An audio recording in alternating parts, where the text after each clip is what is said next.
an Unspoiled Network podcast.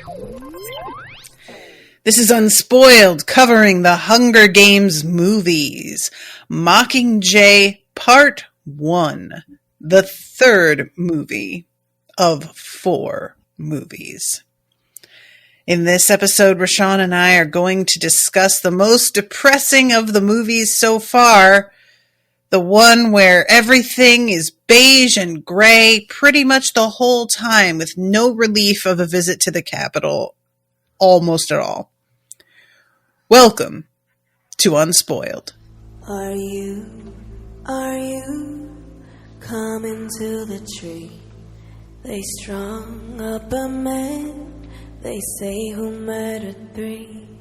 Strange things did happen here, no stranger would it be if we met at midnight in the hanging tree. Are you coming to the tree where a dead man called out for his love to flee? Strange things did happen here, no stranger would it be if we met at midnight in the hanging tree. Are you? Welcome to the show, everyone. I am Natasha. I'm Rashawn. I want to know what you think. Off the top, grade A through F. Give me the grades of the previous 2 movies first. Movie 1 was like a C-. Fair. Movie 2 was a B+. Okay. This I'm going to give a B. You're right. It is sort of relentlessly dreary, but I get it. I know we were telling a bigger story, and we talked about how this book really didn't need to be 2 movies. So I knew they were really going to have to draw some shit out. It's true, yeah. But I found it, again, engaging, held my attention much better than the first one did. I once again was able to not be overwhelmingly distracted by different choices that were made, that made the viewing much easier. I enjoyed the performances. There were some significant changes that I initially thought was going to be much more difficult to tolerate, and then I was like, oh, you know what? This isn't half bad. Okay, nice. We like that. So yeah. I give it a B. I thought Jennifer Lawrence's performance was actually pretty good in this one. I know I've been kind of like shading her a little bit in the first 2 movies, but I thought she was pretty good here. A fucking coin turned out to be my girl, who you told me, and then I forgot, and so I was glad I forgot because I was pleasantly surprised seeing her. I love Julianne Moore, I do. I can't go down a whole long list of movies she's been in, but whenever she pops up, I always enjoy her. She's one of those people that I saw her for the first time in a movie that my parents owned on VHS that I watched repeatedly. So every time I see her, I'm like, oh, it's the lady from Fugitive. Nobody thinks of her as the lady from The Fugitive. She was in The Fugitive? She was like a tiny role. Exactly. But that's where I got to know her face. And so ever after, that's who she is for me. She plays a doctor that spots him and takes his ID away because she's one of the only people who has recognized him as pretending to be a doctor in their particular hospital. Don't remember her in. I mean, I haven't seen that movie in 20 years, but I don't remember her in that at all. It holds up. Definitely go watch it, guys, if you haven't. Yeah, I rewatched it a few years ago, and I was like, oh shit, okay. Is the janitor really in it? You get that reference? That's a really obscure reference to make out of the blue with no context. Was that a Scrubs bit? Yes! Mm-hmm. Yeah. No. Not, but, But anyway, so what about Mahershala Ali popping up? Oh, so good. So good. Like you told me about him and I remembered that he was in it. So that wasn't a surprise for me, but, very good. And, Oh, the thing about Julianne Moore is she was in those Paul Thomas Anderson movies with Philip Seymour Hoffman. She was in Boogie Oh, Nights, and right. she Okay. was in Magnolia with him. So it was fun to see them on screen together again, you know.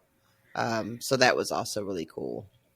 I wonder what it's like to work with the same person repeatedly. Like, do you enjoy that aspect, or do you start? Like, I'm sure it just varies person to person.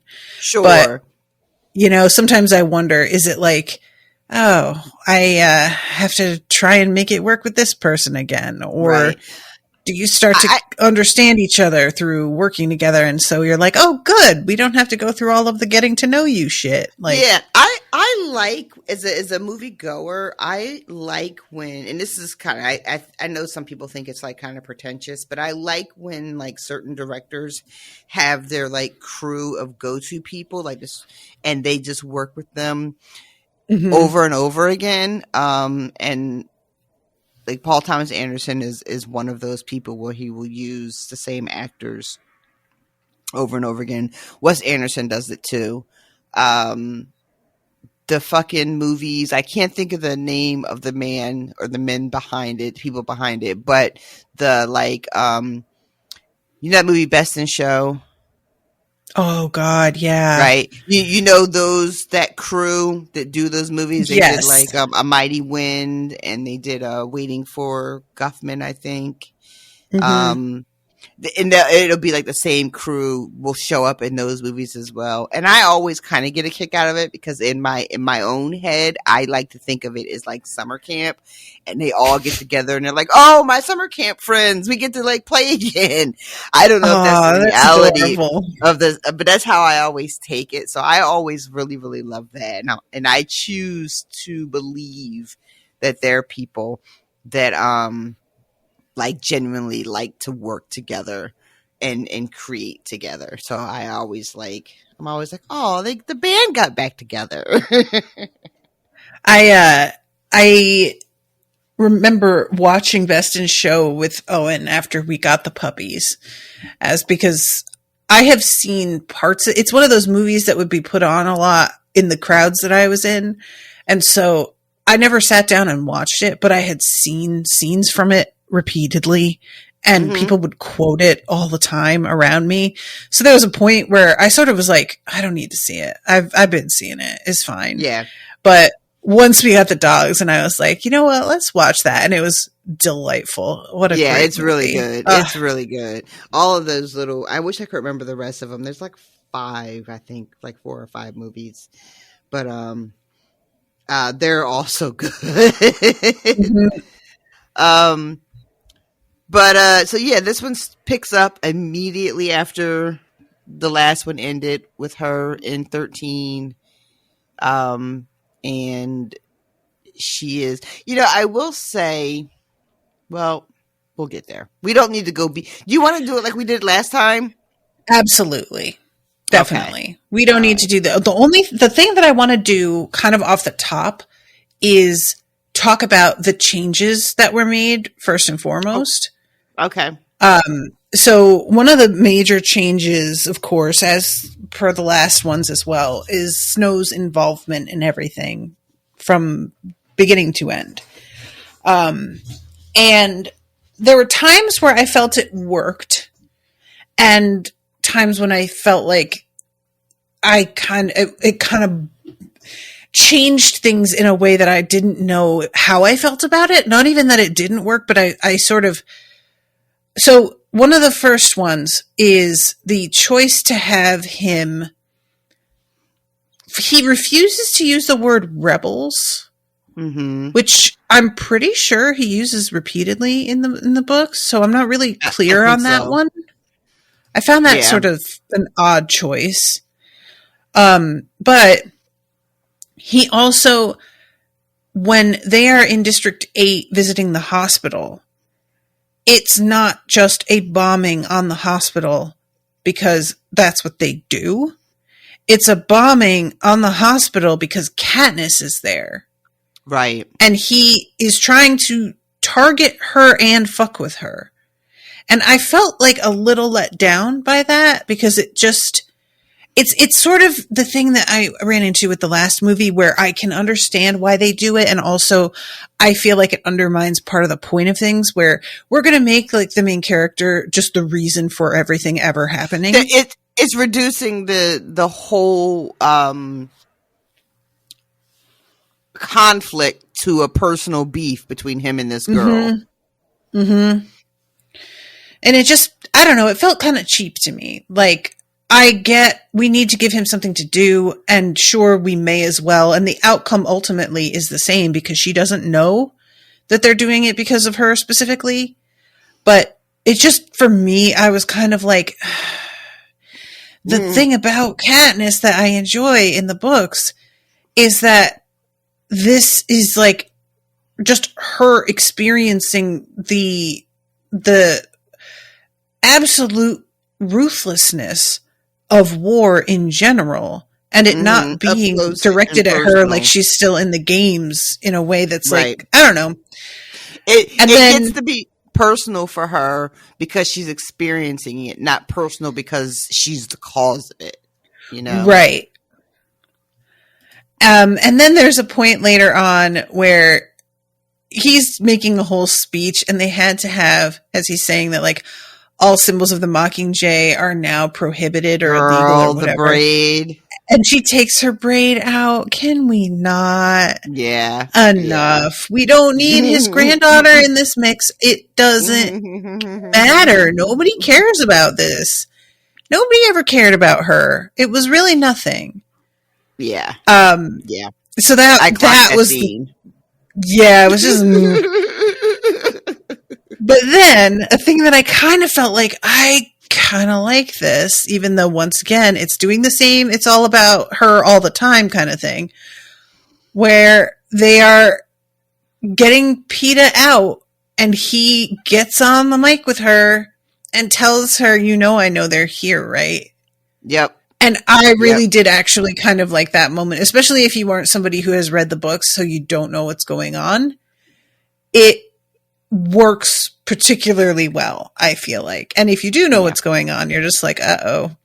Because you understand that he's still going to let him go, but yeah. I was watching and was like, oh, they're just going to fucking have him say the thing. Because like when you're reading it in the books, there is conversation after the rescue attempt that, gee, that seemed really easy. And then it leads into the realization of what has been done to Peeta. This was really laying it out bare for you, which is a thing that movies sometimes do where they don't give you credit for being able to connect the dots yourself. Yep. But it worked. I think I prefer the way the book laid it out, but I wasn't as angry about the change as I would have expected myself to be, if that makes any sense, right? Like I didn't I didn't want to like throw anything at the TV when this scene happened, which is how I felt a lot of like the first movie, where I just was like enraged at all the changes. And so they've done this thing in the movie, and and this is a good example of when it works and when it doesn't work. When you have this be a Katniss versus Snow epic, it really feels like a disservice because it's so much bigger than just her, right? Yeah. But then sometimes you do get these really good moments where you're just like, oh shit, like goddamn, like he's got like a fucking red dot pointed at her head at all times, and it does work. And this is one of those moments where it felt like it did kind of work. And it does a lot of heavy lifting for the movie, so they don't have to spend too much time revealing to us what the situation is with Peeta, especially since they ended up ending with his arrival, basically. Like, the last shot is him like all like chained to his bed, freaking out, and she's watching him like through the glass or whatever. So as a way to end the movie, okay, it gives that scene some weight. I was But going to ask you, like, how do you feel about, like, the climax of this movie is them rescuing PETA? it's funny, as that scene was happening, I got really kind of paranoid because I thought because what they do is they intercut Finnick's really important moment with the rescue. And at first I thought they were going to cut Finnick altogether and just insert the rescue. And I was ready to throw something at the screen, but then I was like, oh, they're doing a cutaway. They're going to do both. I'm a little salty because while we get the big points of Finnick's, what he's delivering, what he's revealing, I think that scene deserved the camera to be on him while he's telling his whole story because it's so emotional and it's so shocking and it's so revealing. And I feel like the constant cutaways diminished his scene a little bit. I see that, definitely.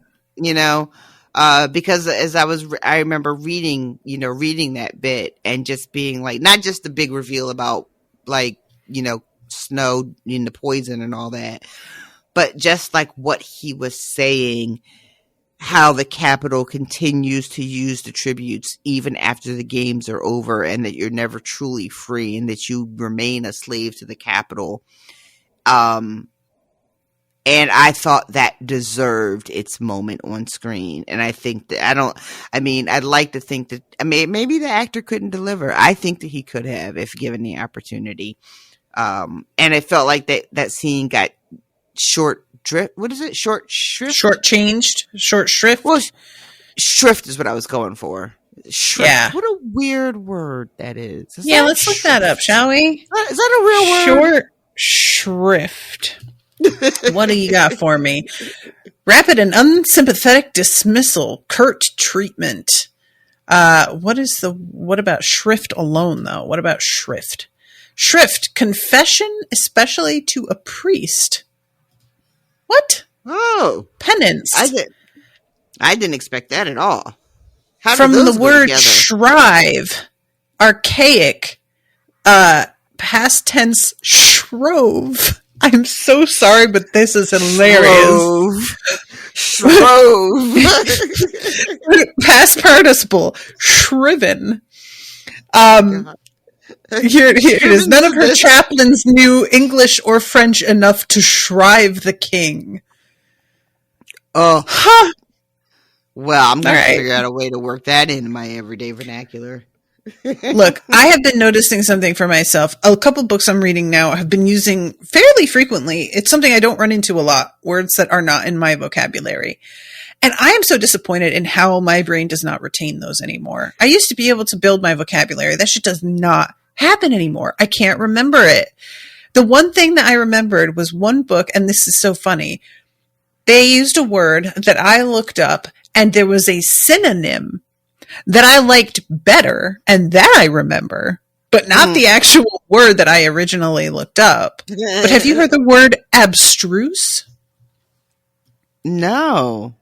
Okay, so this is the one I remember. Difficult to penetrate, incomprehensible to one of ordinary understanding or knowledge. In a sentence, the professor's lectures were so abstruse that students tended to avoid them. I love it. Interesting. Yeah. I'm going to definitely remember this one. This is one of the only ones that has lodged in my brain. But yeah, so there's Shrive for you, I guess. Which started with shrift. So yeah. Don't say. But I don't know why short shrift. I don't know why that's like. How does that come from a confession? You know what I'm saying? Know. Like I do. Where, like how do we get there? Yeah. The earliest known use of the phrase comes from William Shakespeare's play, fucking Shakespeare, every time. Richard III, in which Lord Hastings, who has been condemned by King Richard to be beheaded, is told by Sir Richard Ratcliffe to make a short shrift, as the king longs to see your head. So make a short confession so we can get it over with and cut your head off. Yeah, basically. Okay. Huh. It's odd how that has evolved, but okay. There you are. Shakespeare really is at the root of so much. He really is, though. What a fucking legacy. Anyway, all right. So you were talking about how ultimately you feel that Finnick's story got short shrift because they were cutting in between. Yeah, I think I would have liked, because to be honest, the rescue scene was really a lot of nothing. Yes. You know, it's them they're in mass, they're dropping gas bombs. There's like a light bomb goes off. You think something's happening, but nothing really happened. Yep. And then we don't even see them extract the people whatsoever. So it was a lot of nothing. And we could have spent more time with the camera just right in on Finnick's face as he's telling his stories. And what they did is so it's a weird scene, right? So there's Finnick, there's the extraction, the rescue attempt, and then there's Katniss in the command room watching both at the same time. So like she's watching one screen with the rescue and one screen with Finnick. And I thought that we could have had like a little less time with the rescue since we weren't really seeing anything but them like preparing to drop and then in their tactical gear and blah, blah, blah. We could have had a little bit more time with Finnick telling his full story and giving him an opportunity to have some emotion behind the news that he's dropping, which is like shocking, like to everyone who's seeing it. But that was really my only complaint about the way they handled that.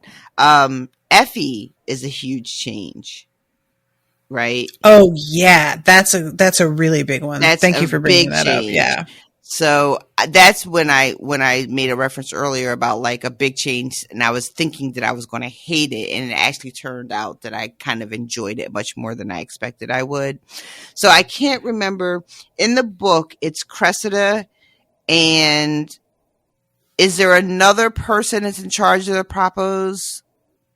Or is it just it's Plutarch and Venya is the assistant who's from the capital. Yeah. Venya from the capital, right? So they get rid of Venya because they're still Cressida because it's fucking Marjorie, right? Look, how about that? How about that? She looks great. I love this haircut on her. I love that fucking haircut on her. She looks so goddamn good. Yeah. But they have Effie in place of Venya, and at first I was just like, what? Come on. But she's so good in this role, and to see her like still being Effie in 13, like this fucking head wrap that she's doing which is giving. It is working. I'm so sorry. I love it so much. It is. And then the way she's got her like 13 uniform, but it's like draped in this very dramatic way that she's like, you know what I mean? Like she's just working with what she's got, and I just loved it. I loved it. And, even though it's not in the books, in a profound way, the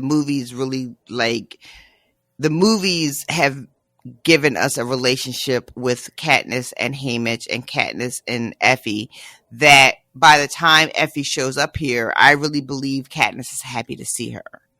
Right? Agree. Yeah. And I love her involvement. I love her being a sort of a touchstone for Katniss and being someone who from the movies, believe really does care for Katniss in the best way that she is capable of, all things considered. You know? Agree. So that turned out to be like a nice surprise. I was at first when I realized what was happening, I was like, "Oh, what the fuck are we doing?" And then I was like, "Oh, wait, no, this is great though. I love this." Yeah, it's funny because like in the books, she's actually glad to see her prep team, even though they are being terribly mistreated, and they don't do that here, which I thought was interesting. That they're going to have Effie, but they're going to have her in the exact same quarters as everybody else, and they're not doing the whole like coin kind of. According to Katniss, she took it as her being threatened, but you could also just see it as 13 being a lot more fascistic than you want it to be out of the gate. Yeah. So I think there's something to be said about how they just didn't do that, where I'm just like, so what's that about, guys? Why did you just decide to dodge If that. But maybe I'm, it was just Effie. Sorry, go ahead. I was just going to say, if I'm not mistaken, they give Effie one of Plutarch's lines from the books where she says something like, I just thought we would be treated a little bit better because we were, like I expected there to. It's like either him or Venya. And Effie calls it. She doesn't say side hustle. She might say side hustle, but basically she's just like, I thought there would be like a little like side black action. market. Side action. That's what she said. Yeah. Like a little something that we could get into that would elevate our status, but instead I'm just being treated like anybody else. And there's a wonderful scene with her and Plutarch where he's just like, look, you can pretend like you're just a prisoner of war here, but there's like no going back. You understand that, right? There's no going back to the capital for you after this. Which was a really, really good scene with them together. This is something that Game of Thrones did a lot, where they would take a character that shows up later and they would just make it somebody that you were already familiar with. And there were always times where you would kind of be like, whoa, I liked that character. Why'd they get rid of them? But it does make sense in TV speak to have it be somebody that we know already in the department that you know they're already like head of or familiar with or whatever. So Effie being shorthand makes sense to replace the prep team, which she spends no time with her prep team in the movie. She doesn't get to know them at all. It's not the relationship that she has with them in the books. Yeah, not even close. And also, it is sort of weird how Effie just is absent from the last book up until almost the very end. We don't really even know what's going on with her most of the time. So I actually kind of prefer this in some ways to the book. And I'm just going to say that and stand on it. I'm curious, and I may have missed this. Do we get an explanation? And it probably is in the Plutarch scene that I just referenced, and maybe I just like zoned out for a second. But like to your point about how she's practically missing from the last book until the very end. Effie is here. I understand she's here in place of the prep team, right? That's what she's doing. That's what her purpose is in the movie. But do we get an explanation for how she ends up? Because she wasn't in the arena to be like snatched up. So someone had to go out of their way to grab her from the Capitol against her will. Do we get a sort of reasoning? I don't know if it's like in preparation, because that's what I assumed with her prep team. They had to go out of their way to get her prep team also. And so my assumption is they needed a team for her because of what they were planning. And they just got Effie instead of her prep team. That makes sense. Okay. Yeah. All right. I don't have any problems with that. That tracks. Can we... We were talking about Effie and when she gets involved in everything with Katniss's, beginning to film the propos. Can we talk about the scene where Katniss does her line really badly? Oh my God. This fucking killed me. I will say, I know a lot of y'all, I misspeak. What I was going to say was, I know a lot of y'all were wondering if I remembered if I saw this movie or not. You know what? I bet nobody's wondering. I bet nobody even remembers that I said I couldn't remember if I watched it or not. I don't, none of this rings any bells, so I don't think I saw this movie at all. Oh, really? Okay. Yeah. But the moment when she does her line the first time, and Plutarch just goes, "You were just in a battle!"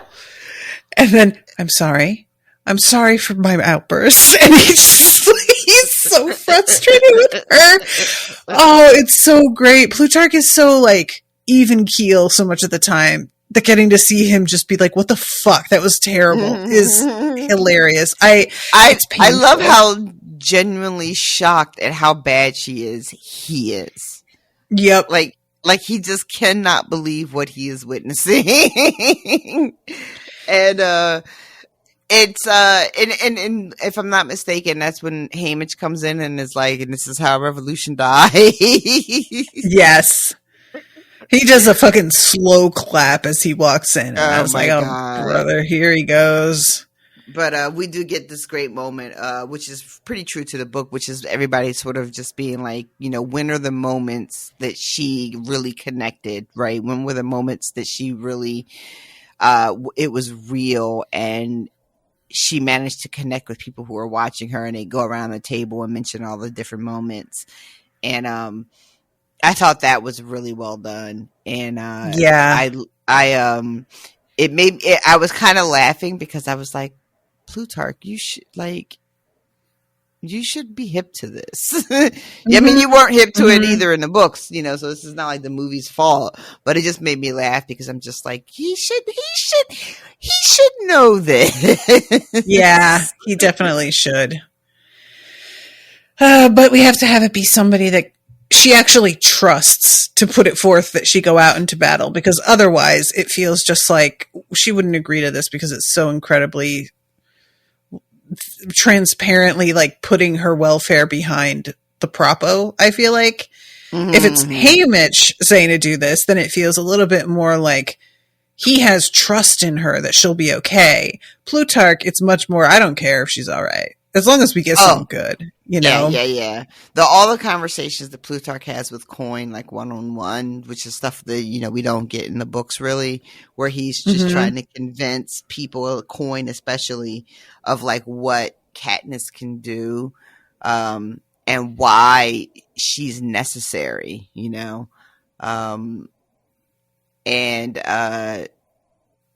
Because Coin is just kind of low key, just like, you know, I mean, I guess this girl is the thing. You know, we've been down here plotting our revolution and planning and preparing for I don't know how many decades, but I guess if you say it's got to be this teenage girl and it all hinges on her, I suppose.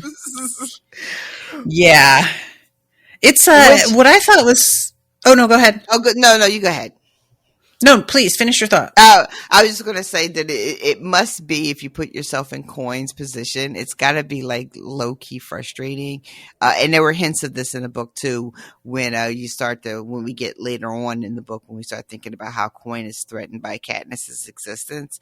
But really, when you think about, I'm the leader of this resistance and have been for however long it's been, and I've had these great losses and I've made all these sacrifices, and now this fucking teenage girl is going to just saunter in and run this show. Yeah, it's true. I thought it was interesting how she gives a speech at one point and she's like, this is the deal we're making, and if she doesn't uphold her end, the deal's off. And then she walks off and Plutarch is like, you know, you're concise. And she's like, okay, so do you have a suggestion? May I speak freely? It seems you do little else.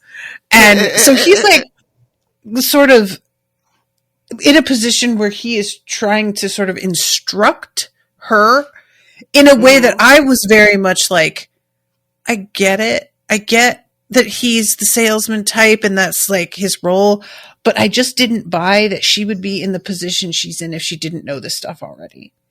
It's sort of being treated like she's just in default a leader in 13 because of military experience or something, and not due to the power of her personality. But power of personality always matters in leadership. Like, absolutely, you just don't get there if you don't have any of that at all. It may just not be everybody's cup of tea, but there's always some factor there, you know? Yep. This idea that this gentleman has landed in her arena, right? In Coin's world, where she has been running shit and is going to now show her. I mean, but they're doing something much different than just like surviving in 13 now. Now they're trying to like go out and reach across the masses, across the district. So I guess a Plutarch type person would be helpful to a Coin type person if you're trying to expand, you know, broaden your base or whatever. But I get 100% what you mean. It feels a little like you're treating her like she just got here. And she's been Yeah. doing this. He's mansplaining. A little bit. A little bit. Just a tad. All right. So, I'm trying to think what's another. So I'm going to talk about something I didn't think was done super well that I didn't love. And that is the scene in the hospital. I really loved in the book how it's just sort of her being there and as an ordinary person, realizing like how much it matters just that she is alive and present, but they make it much more like a worship thing.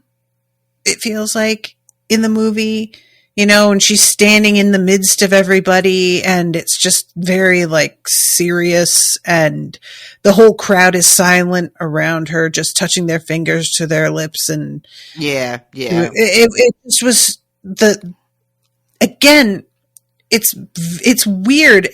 I'm going to say this is like main character syndrome, but the movie is doing it. And yeah, the whole scene about her going to it is about her. She's showing up and she's making, but like, it's not about her. That's kind of the ultimate thing, is that she kind of puts herself aside because she's super uncomfortable and begins to realize that it's bigger than her. But the scene makes it feel like it's about her. And I just didn't care for the way it was done. I think that's a really hard balance for the movie to try to maintain, because Katniss is our heroine. She is the main character, so everything must revolve around her at all times because that's what movies say. Those are the rules. But but like the beauty of this story, the beauty of these books is that, and there's even a point where she says it when she's having the conversation with Snow during the rescue, when she's just like, you know, I never wanted any of this. You know, I was just trying to save my sister. This wasn't like part of any grand plan of mine. The books had a way of reminding us, because we are always in her POV, that she does not have this great overarching plan. She does not have a savior complex. She's not trying to bring down, you know, until she decides she wants to kill Snow. And even that, believe it or not, even though it's political, she wants to kill Snow. Not necessarily, you know, like, and whatever happens after that. Like her thing is not about building a new world, a new life. Right. She's on some, I need to kill that motherfucker. I'm on my revenge shit. That's what I am here to do. And the books do such a good job of, this is going to sound like a weird thing to say. I hope you guys know what I mean, but keeping Katniss kind of small. Yeah. Throughout all of the horrors that are happening to her and around her, you know, she remains like just like a single girl, who is in this position that she didn't ask to be in. She's not really equipped to be in.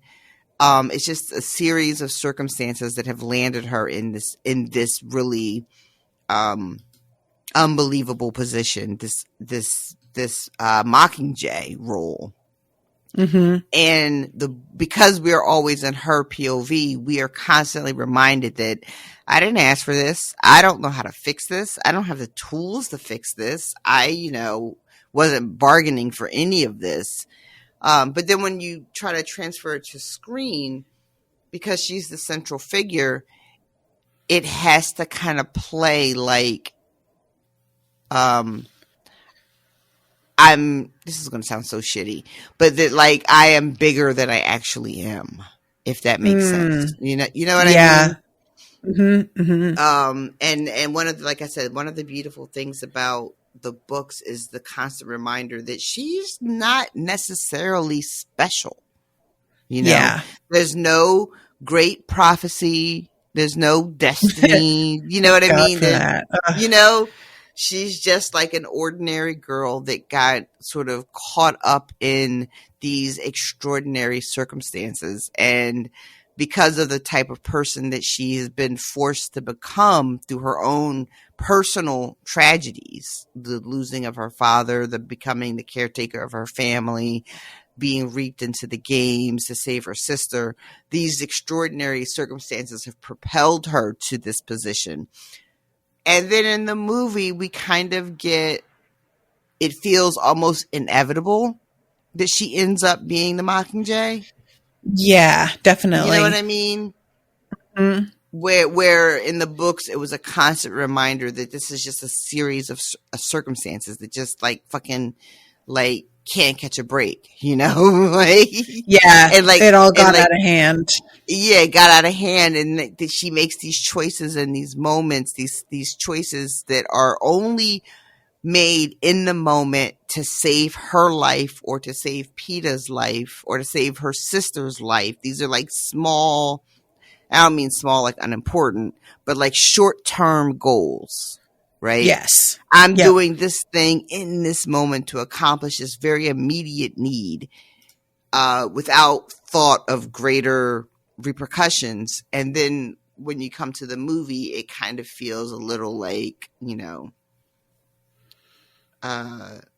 she's destined to be the Mockingjay. Like no one can do it but her, and there's something intrinsically special about her, and so on.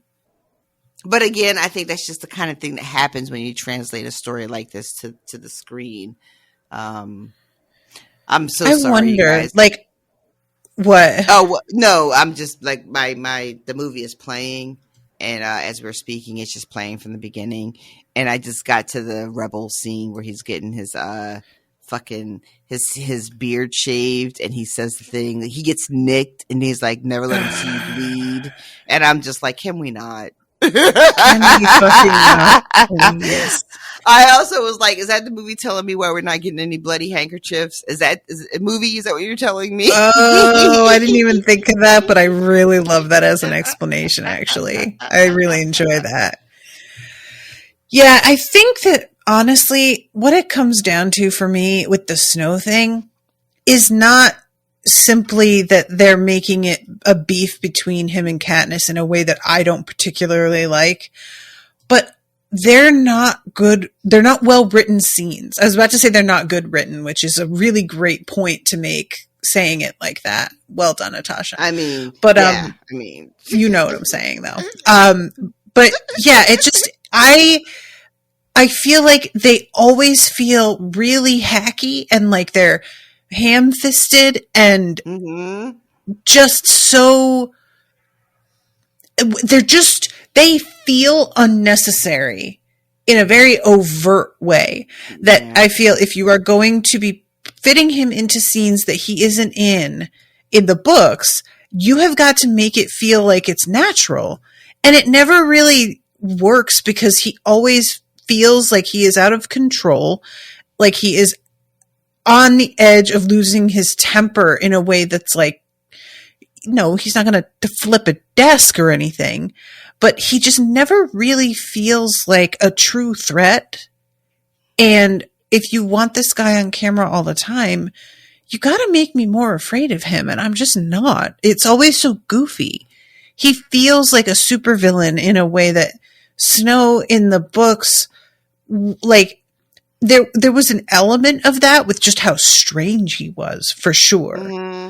But it never felt like he's nothing to worry about. Anybody can outsmart him. It always just sort of felt like, I don't know what this guy has up his sleeve. He was very unpredictable, you know? There was a very, like, I think I don't know if I said it in earlier episodes of the movies, but there was like a very, like, there was like a quiet menace to him. So like when we have him be in her home when she shows up, you know, that day, and he's in her study, like reading that and being like, this motherfucker is in her house, in her house, supposedly her house, sitting behind the desk like it's his desk. Yeah. That is some unsettling shit. And then you see it on screen and you're just like, oh, Yeah, it just feels like they didn't. I feel like that's part of it as well, is like the way that they film it when she walks in and he's sitting there. I wanted it to feel like that scene in Silence of the Lambs where she turns the corner and Hannibal Lecter standing upright in his cell. And you're just like, what the fuck? Yep. I wanted it to be like this, almost like a creature appearing, you know? Like you don't belong here. Like you are wrong to be here. You know, like, and it just felt kind of like walking in and oh, he's here. Like he was here last week too. Yep. The whole room just feels like it was made with him in mind. Like he fits perfectly in that little study. And that it shouldn't, this is the thing. And I feel like it's sort of, so in the Discord, a lot of people are agreeing with our assessment of the movies. And something came up that I thought I didn't know. And so I just want to let everybody know that I wasn't aware of this when I made this observation. But it turns out you and I, both on the same page here, because evidently the reason that everything Effie wears is so much better in terms of like high impact feelings of like couture weird fashion is because all of her stuff was actually designed by, I think they said, Alexander McQueen. Oh, no shit. And nobody else's was. Oh, so wow. You can see the quality in what she's wearing because the designer was actually amazing. And I feel that way about Snow, that he was like designed by somebody who didn't get what it takes to be unnerving as a person who is from a place where you get all kinds of plastic surgery all the time, where your teeth are a little too white and your skin is a little too even and your hair is a little too perfect.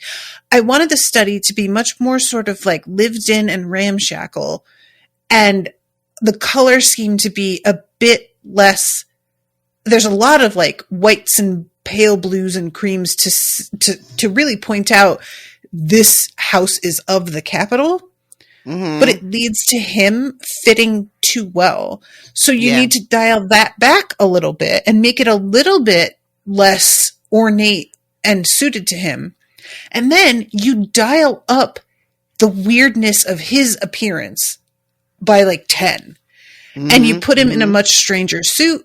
And I don't think the beard works personally. I don't feel like, if we're going to have him in Capitol fashion, if we're going to have him in a beard, you need to make it a Seneca Crane weird beard. Right. Give him some wild shit going on. And anything that you can like sort of really exaggerate the difference between him and where he is sitting. And I just never felt that with him. And I never felt that with a lot of the Capitol people. Effie's the only one. Even in this movie, she's got, her eyebrows are like partially gone. Did you notice that? She's got like 2 or 3 dashes where her eyebrows were instead of one long line. And it's just enough. Like she just looks really strange. She doesn't quite, and I know that Snow isn't meant to be a fashion plate like she is, so he wouldn't go over the top with the trends and everything. But nevertheless, the way he's described is like you open a drawer and you find a snake in there, basically. Yep. And that's just not it at all. The idea that he would lead the Capitol but not like be influenced by the fashion of the Capitol, because he would be a trendsetter. He would be someone that people looked to and at to take their cues from. And that he seems completely removed from the spectacle of the Capitol doesn't really make a lot of sense. He just looks like a dude that just looks like another dude that I like sitting behind a desk. They could have done something with like, so his hair is all white, but it could have gone like platinum instead of white, or some other white, it's some other kind of color in there. like the Seneca Crane beard, a little something there. And his, I know, did we talk on air about, or was this a private conversation where we were talking about the capital accent? I don't remember. I can't remember if we did that on air or not, but we were talking about, like, he does do that a little bit. Effie does it the best, though. It's like a way of speaking that's very, it's not even that it's a capital accent, but he has a very sort of clipped, very like proper way of speaking. Effie's is really the only one that's going for it, in my opinion, as far as like how she speaks. Always, just like she's like the MVP of the whole fucking movie franchise, right? She like is. we're all in agreement, in right? my opinion. Yes, I love her. So Gail. Let's talk about Gail. Let's talk about Gail. He sounds so fed up already. He's keeping very much in line with, what we got in the second movie. I guess they're going to wait for the part 2 for us to really start digging into the realization that Gail is, a vicious, bloodthirsty, scorched earth rebel. A little bit. Yeah. The thing in the books with Gale too is like how on board he is, like how ready he is to be like Coin's right hand man if he can get the assignment, and just like how all in he is. And they have Gale being like part of the rescue team for PETA. And but the real, what else they don't do, which granted it's a movie, you don't have a lot of time, though you split it into one book into 2 movies, so you low-key did have the time. There's a lot in the book of Katniss just like fucking her schedule. Like, fuck this. I'm not going to any of the places I'm supposed to be. The movie opens with her hiding, but that's pretty much the only thing we get is her like in one of her little cubby holes, and someone coming to get her. And then after that, she's pretty much up and running and in with the program. That's true. Yeah, that's over pretty quick. It's over super quick. And in the contrast between her not participating and Gale immediately being like all in to everything 13 is doing, like making all his meetings, following his schedule, training, all that shit. So we miss a little bit of that sort of distance that's occurring between the two of them. Yeah. As they are getting to experience what it's like to be part of this revolution that they didn't even know was really happening until just now, Mm-hmm. I still think he looks like he's 35, and it just like takes me out of everything. I'm so sorry, you guys. I cannot get over it. He's like, it's so wild to be like, he's extraordinarily attractive, but it's just the wrong kind of attractive for this. It just feels so different from everybody, except like Jennifer Lawrence is of course also extraordinarily attractive. And there were moments in this, like my issue with the movies that I talked about before we started watching them, I accused the movies of falling into the very same trap that they do in District 13 trying to film the propos, and that's that they're trying to control the like moments that are supposed to be these terrible, out of control scenes of chaos, and they want to like portray that but have her be beautiful the whole time. Mm-hmm. Mm-hmm. And I firmly stand by that. And this movie, there's a couple moments like So the first thing for me would be when we are in the districts and when we are in, like, before she actually gets reaped in the first movie, you need to make this girl look way worse so that when she gets her makeover and looks incredible, there's a real difference. Mm-hmm. Because she just basically looks like she's had a little bit of makeup put on her, and otherwise the difference is not that stark at all. But God forbid she have any body hair or any bruising or anything to demonstrate that she, like, is out in the woods constantly, literally fighting for her life to get food, whatever. Right. So that already irritates me. But then there's the whole thing in the second book where she is wearing these, like, very pretty girly colors to sort of undermine her as a threat and make her seem like she's just this innocent in love teenager. And they don't do that in the second movie at all. She's wearing dark colors and heavy eyeshadow, and they have not done that. And I felt like that was such a missed opportunity considering how image obsessed the movies are, to then just, like, completely sideline that as a point that they're making. It felt bizarre to just eliminate that. And then in this movie, there's the attack on 13, and then they all go outside and they see all of this rubble and everything. And this girl has the most flawless blowout you ever saw as she is walking out of this fucking bunker that she was in. It is being absolutely immaculate.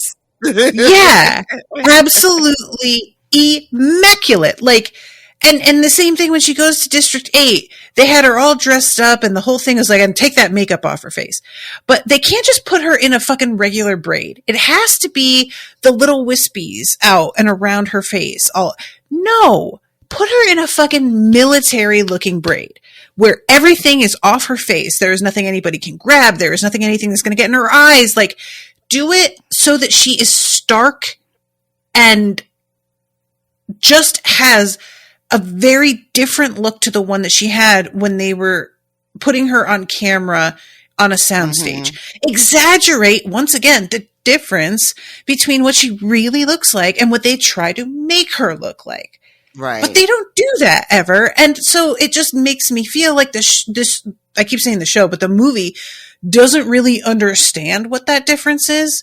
And that's like the same problem as I have with the Hanging Tree lyrics being changed. And, like, yeah, it's changed in the movie, but they kept those changed lyrics for all of the recordings. So to me, that's just them lampshading that they changed it because they didn't like it.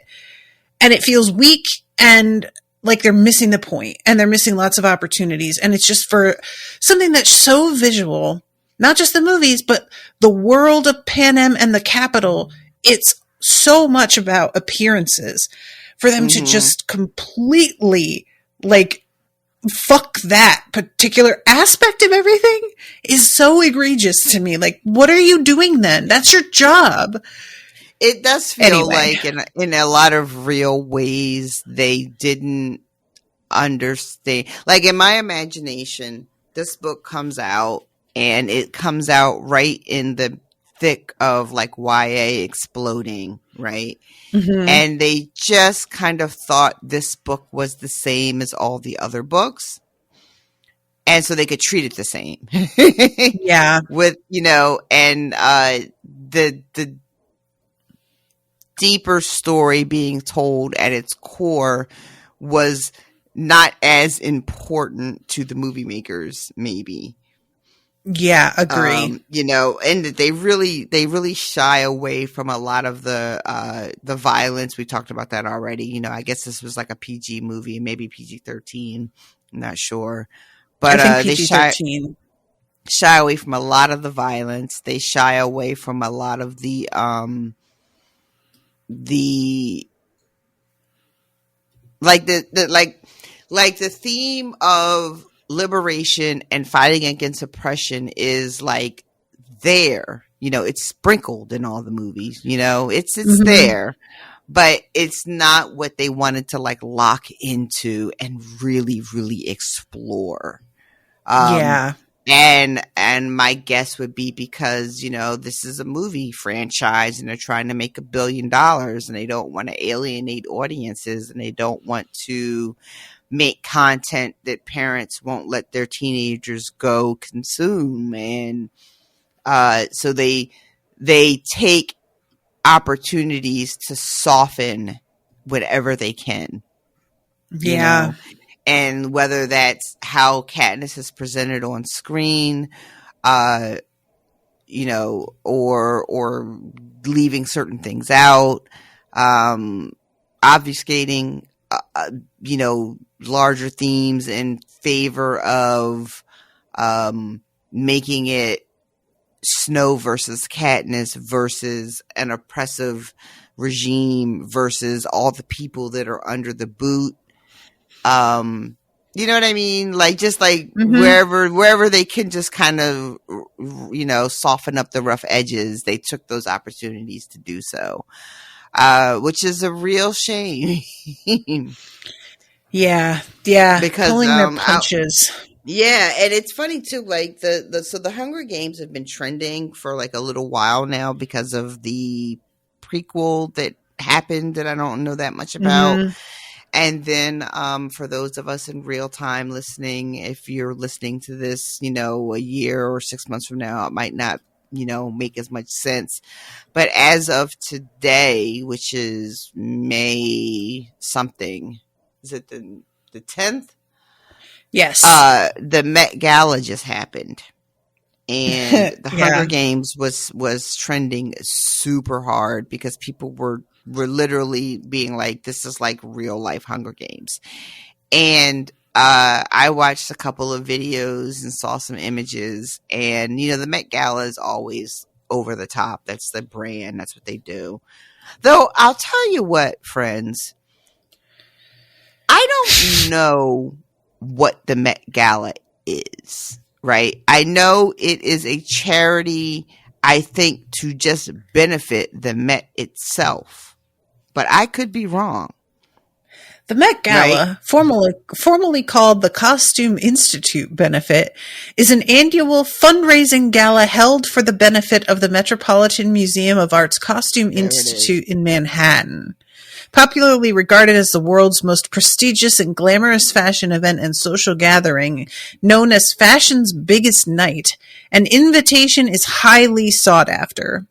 And entry price has risen to $75,000 per ticket is what I read. An increase from $50,000 in 2023. So it went up $25,000 in 1 year. There it is. So it's a funny thing because, like, technically it's a charity event, right? Yep. And I'm not saying it's not a valid cause, right? Like, you want to raise money for the arts. Creative costuming is important. It brings joy and beauty to our lives. But I wish it had brought more in this movie. Listen. But so the theme this year was like the Garden of Time, which is a short story that I have not read. Have you read it? I haven't read it either, no. It's wild. I read a little synopsis of it, and it's wild. The little synopsis that I read is that it is about a couple, a sort of aristocratic couple that live in a sort of falling apart, decaying estate, and they have this garden, and it is like the only beautiful thing that they have left because everything is falling apart around them. Yeah, right. Like a really on the nose. Yeah, interesting. And then the other theme was like Waking Up Sleeping Beauty or some nonsense or something. I don't really have all the details on that. But so like a lot of the costumes, the themes were garden related. So there was lots of like vines and flowers and whatnot. And it really, maybe it's just the moment that we're in. And I would have to go back and look at previous Met Galas to confirm, because I don't really check for it, and I don't like watch award shows either. I don't do like red carpet stuff. But I feel like this year was the Hunger Gamesiest of all the Met Galas. And I cannot for the life of me. Like, I don't know if like that was planned. Like, did some, like, it just felt so intentional that people were watching it and being like, what in the fuck? Collectively as I people, feel like everybody. there have been other years that felt more Hunger Gamesian to me. There was one year that the whole thing was meant, like, I can't remember exactly what the name of the title was, but it was something like ecclesiastical, and it was a ton of like angel imagery and like popish inspired sorts of outfits that felt weirdly. They always are extremely intense. So this didn't even feel like that much to me in comparison. But this is my first Met Gala post Hunger Games reading, so I'm like, it's for me. It's like super, super fresh. I had never had any context before, like for the Hunger Games, but people were displeased, and you know what? You love to see it. Yes, you really do. But there was a clip that I sent you. Did I send you that Gwendolyn Christie in her wig, and just like how like on the nose it was? Yes, I'm gonna look it up now. The TikTok though, because there was something that you were just like, oh, here it is. Yeah, the Met Gala is giving Hunger Games capital, and the ones that you sent to me were a particular look, and they've got the fucking the anthem playing in the background, and the wigs, and there's like a halo thing, this hat. Yeah, it's really something. People were doing it with the anthem, and then a lot of people stitched it with the song, the "Meet Me at the Tree" song. Yeah, there's a lot of those going around too. Yeah. But I guess my point really is just that, like, I forget where I started on this, but like the idea that the movies just were like, yeah, we want to do the books, but like light. You know, because definitely. Because we don't want to go too hard, because if we go too hard, then people might make the connection that this is a movie and we're part of the fucking problem, and then they won't want to come back and see all 4 movies. Yeah, I really do want this to be redone. I wouldn't mind if they did. TV is just kind of where it's at lately. I feel like movies are starting to just crumble because nobody's going to theaters anymore. Like I feel like the pandemic really altered our relationship with media. I thought it was Marvel superhero movies that killed the movies. Isn't that what everybody said? I mean, the Marvel superhero movies are a symptom, not the problem. The problem is everybody is broke and sad. And so we don't want to go to thoughtful studies of drama in a family, or a divorcing couple in the 40s, or a fucking study of genocide. We have one. We're good. We want to see brightly colored costumes on hot people who fix the world. It's really not that hard to understand. That's true. I don't know. That's just me, but I really wouldn't mind if they would take this series and make it into a TV show and like dig in a little bit more. I feel like the way that they decided to expand on some things for this movie in order to draw the time out, and okay, let's actually see the like exploding of this dam by some other rebels. Let us actually see the rescue of PETA. These are not bad ideas. I just, because the movie is failing in so many ways with the main story, it's like, well, you don't get to do that too, then. Get this right before you start to branch out and show me other stuff, you know? So I feel like you could have a lot in a TV show where maybe we get to learn a little bit more about Madge, the mayor's daughter, and see that relationship. Maybe we have some more flashbacks to them in school.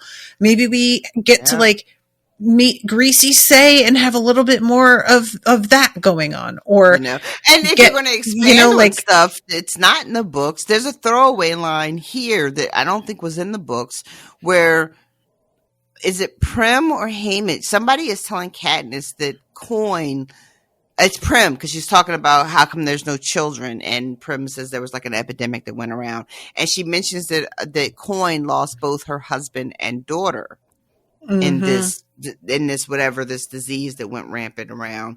But like, how does Coin come into power? Like, if we're gonna like start making some shit up, like, go ahead and give me a little of that. Like, that's something you could dig into. How does she rise to this position within 13? You know, who was her husband? Was he someone of note and she just sort of took his position when he died? Or was she always the one and the husband was just like a husband? Yeah, there's like a lot of stuff you could dig into and I'm not saying they should have necessarily done it in this movie, but like fan casting sort of an idea of like, what if this was like a TV show? That's something I wouldn't mind seeing. Yeah, I feel like there's a lot of potential, and taking things more slowly isn't inherently bad. It's just, you've got to, I have to trust that you get the main thrust of the narrative here before I want you to do that. And I don't feel like the people making these movies really got it. Also, addressing what you said about Coin's family, that feels like another weird thing where they're trying to soften her. Because Coin doesn't have that in the books. She doesn't. There's no mention of family. Nope. And combining that with the fact that like there's no mistreatment of Effie, it feels like they're really cutting the legs out from under her in a way that I don't like. I'm very curious, like what happens in the next part, because the Coin that we get in this version in this movie is, you know, much softer than the Coin in the book. And we know how the books end. So like, how do you know, is it just going there? You know, is it just going to be the one moment where she introduces the idea of the games going forward and that's just going to be it? Because granted, that was like sort of the final straw in the books, but there had been other things, you know, quietly layered into how 13 runs and how Coin operates, that her introducing the idea of continuing the games was like the last straw for Katniss, where it feels like, I mean, I haven't seen the next one yet, but if they don't give me more, that's going to be the only thing that happens that makes Katniss want to like shoot the arrow at her, which is going to feel a little like, I mean, okay, I guess. Yeah, that was also sort of my thought, was I wasn't seeing this lady as the enemy right away that I felt like you get with Coin. And not even like Coin. I won't even say like the enemy right away with her, but you are pretty quick to be like, okay, something's up. Something's up. Like, what is this? You know, like there's just a couple moments where you step back and you're like, that doesn't feel awesome. When maybe it's nothing, or maybe it's something. When is it Boggs in the books that tells Katniss that Coin is threatened by her existence? Yes. Like that, when you get that moment in the books, you're just like, there it is. Because I had got a feeling like there was something brewing, but I couldn't put my finger on it. And then when he says it, you're like, ha ha. That's it right there. That's what's been going on that had me feeling unsettled. And this Coin is, and again, it's, you know, Juliana Moore always brings, in my opinion, she tends to bring a certain amount of warmth to whatever character she's playing. She brings a certain vulnerability to the roles that she plays. That's just her as an actress. And she's bringing that here with Coin. And, it's again softening the rough edges, and making her much more likable than I think she necessarily needs to be or is supposed to be, you know? Like, every woman on screen doesn't have to be likable. Like, guys, I don't know what else to tell you. It doesn't have to be. Like, you can have a woman on screen who you're just like, oh, I fucking hate this bitch. And it's fine. It's fine.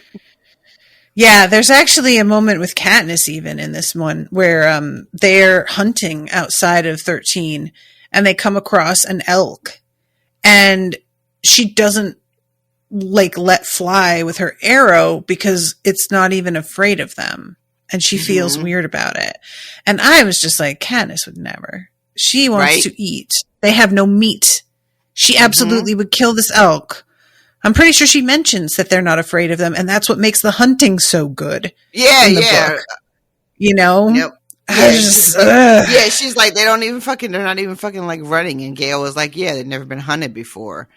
And she's just like, oh, well, that means that's so beautiful. Get out of here. Get this character at all, guys. Come on. They don't. But that's another thing that they really shied away from, which is sort of ironic because it's called the Hunger Games, is that they shy away from just how important the gathering and getting of food was to Katniss's entire existence, you know, and how that's literally how her family survived, that she fed her family. Or they would have fucking starved to death. You know, it wasn't a hobby. It wasn't just like fun times in the wood with Gail. This was how her family lived. Fun times in the woods with Gail. Fridays at 11. Yeah, the absence of, like, she talks about people being hungry, but we don't really see the hunger as the hunger feels like another character. There's always a need for food. There's always a feeling of, if we aren't eating now, we're thinking about eating or worried about where food's coming from, and always planning ahead to store it, and always making sure we know where our source is before we go somewhere. Even when they're in the games, that part of the games is completely removed. You know? Yeah, we don't even see like the dehydration or anything, which granted isn't super exciting to watch, but like, you know, and in 13, their food rations are like very carefully calibrated so that they're always just a little unsatisfied and the food is not good.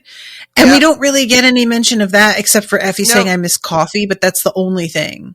That's it. We see them like in the cafeteria eating all the time. Like they're always like in this, you know, this communal area with these trays in front of them, but there's no like conversation about how like barely sustaining this food is, and how it's like measured out based on your weight and on what your like duty roles are, you know. Oh, you're working here, you need extra calories. Oh, you're doing this kind of work, you don't need as many calories. Like how controlled it is. And again, it just sort of takes away a little bit of the edge of the entire situation, the severity of the situation that they're in. Oh my God, I just got to the part where Plutarch goes to visit Effie as my thing continues to autoplay. And this head wrap, she is just fucking working it. You know, she really is. I love her thinking that she's in a cell when this is actually what everybody's living in, and he has to like keep explaining it to her. She's like, oh, is it visiting hours? And he's like, I've told you're free to come and go. This is just, you know, just what and I felt like that was here. Yeah. I felt like this is almost them lampshading the fact that she isn't being imprisoned, like him specifically saying, you know, that you're free to come and go. I was like, are you trying to really point out the fact that she's not being mistreated like the others were in the book? I don't know. Might be reading into that a little bit too much, but still. Okay, so I keep thinking it's so weird, but it isn't. The woman that plays Katniss's mother, and how like she feels like such a big name actress to me, even though I don't think she was at the time. So the fact that she's just not used more keeps surprising me. She's got like a line, you know? What about the attack on 13 and the bunker itself? Because I felt like this was sort of wild.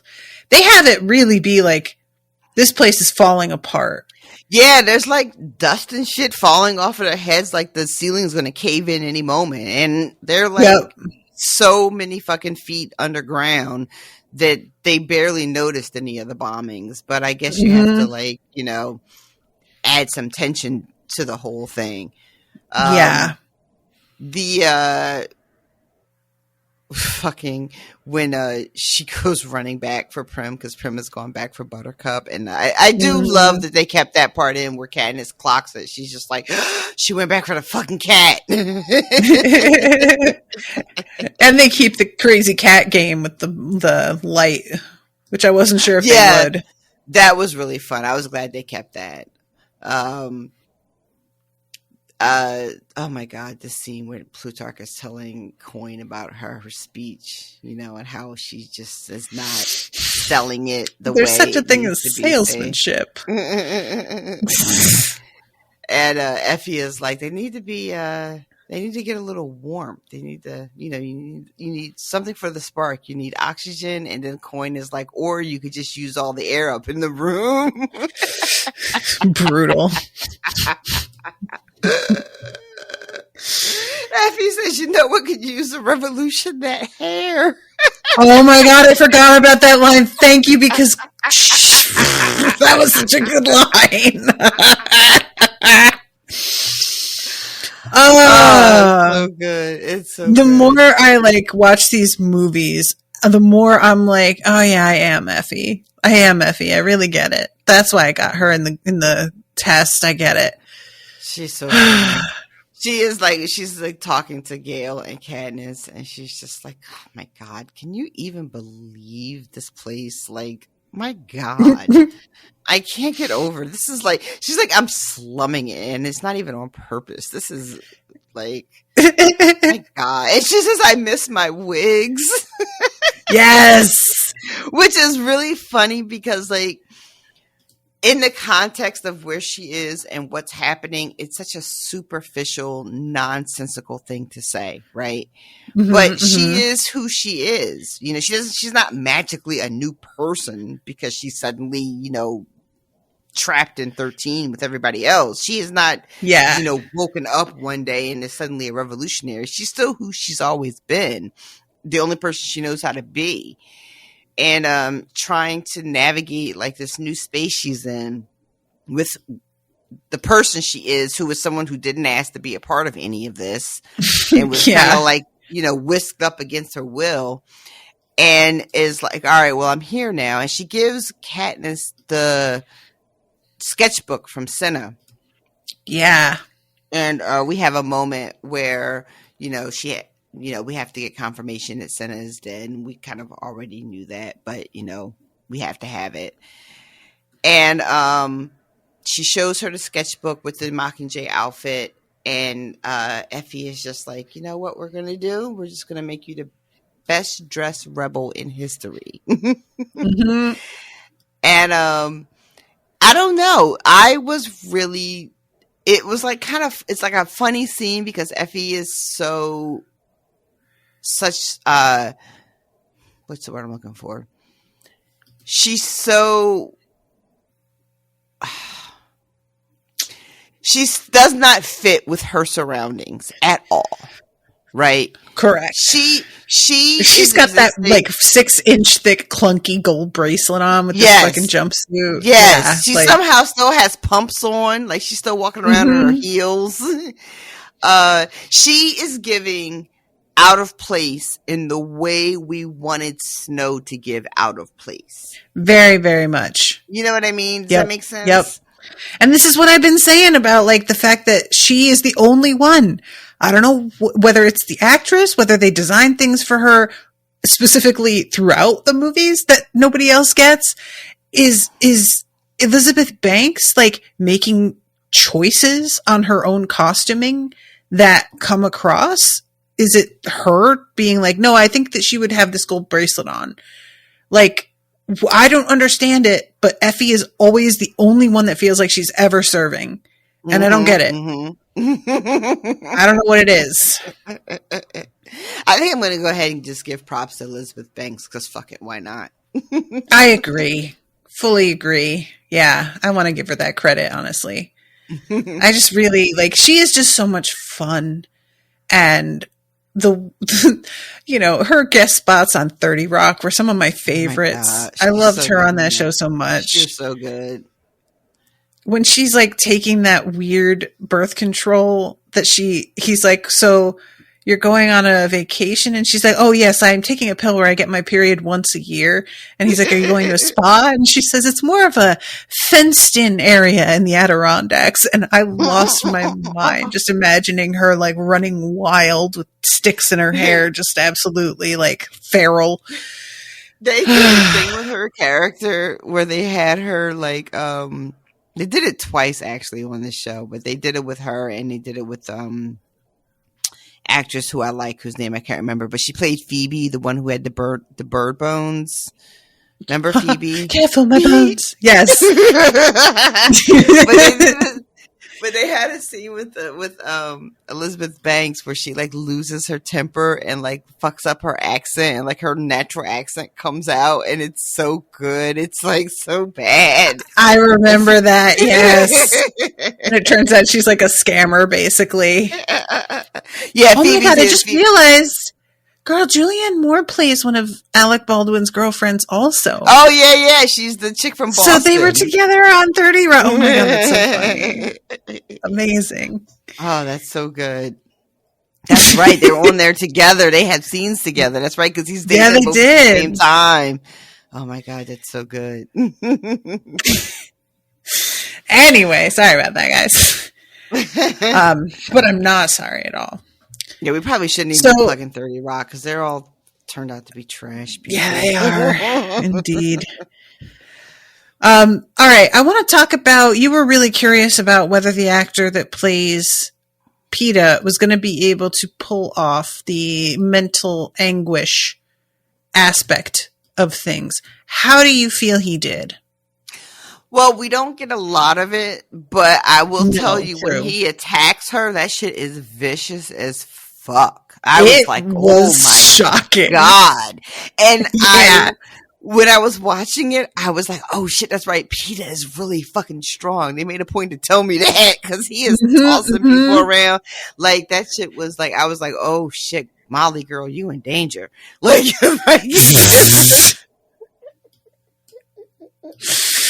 oh my God. He turns around, and this is like how fucking dysfunctional I am. Like, he turns around, his face is all beat up. They got the makeup on, and he looks all gaunt and shit. And I'm like, oh my God, PETA looks hot. I knew you were going to say that.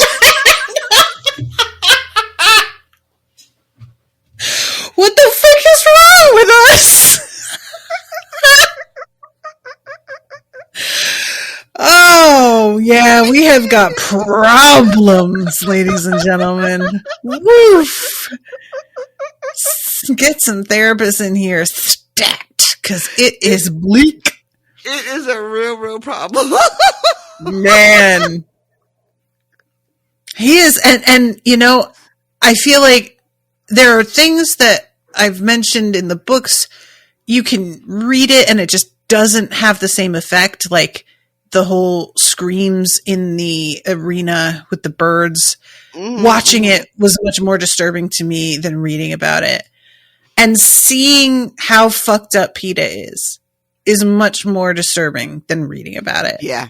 He looks like hell. Like, it is really, imagining what must have happened to him for him to look this way is distressing. The way he looks at her, like she's not human. And the rage in his face and his eyes when he's attacking her as if his life depends on it. It was so effective. It was horrible to watch. It really, really was. Like I'll say the very last scene of the movie where he's just kind of like thrashing around in the bed. meh, whatever. Yeah, that felt very Right. It felt like the end of like a cheap horror movie, honestly. A I was little kind of bit, like, you know, really? very Yeah. underwhelming.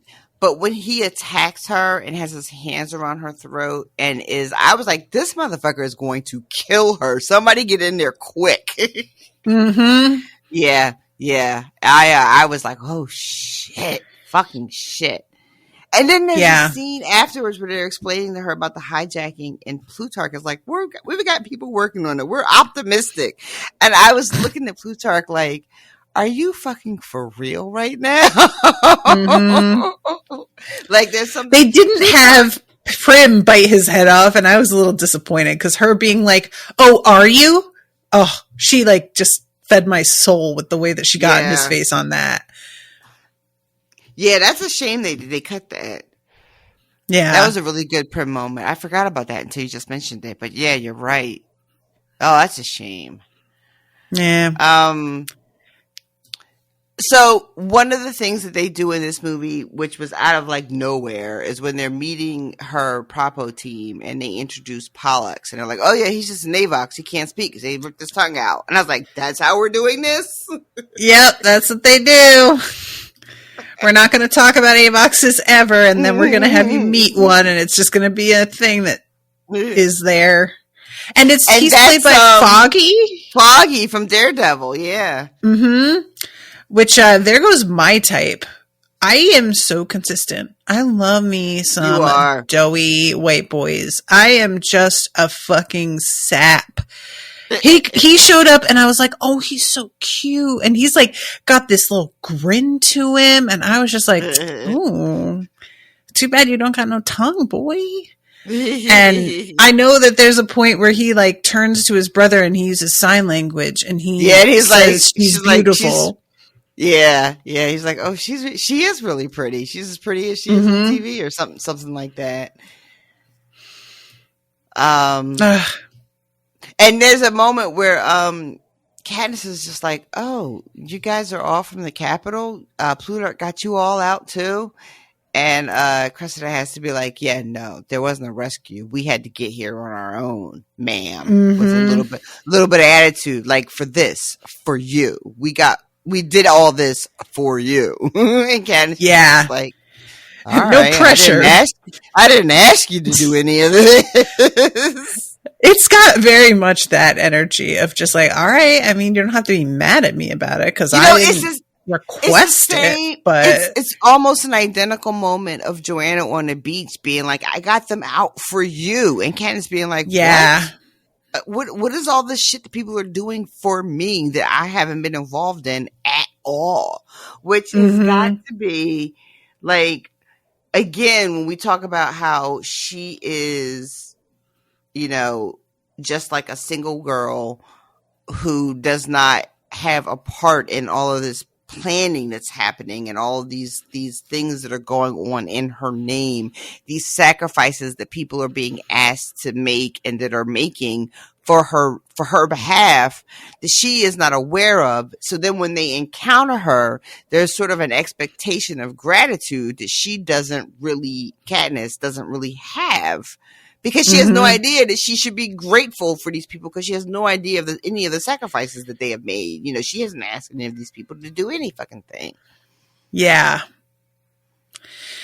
Yeah, I really like that aspect of it. Like, because it's something that I feel if you're going to have a character who's sort of got main character energy, and I know that is an overused term, but you guys get what I'm saying here.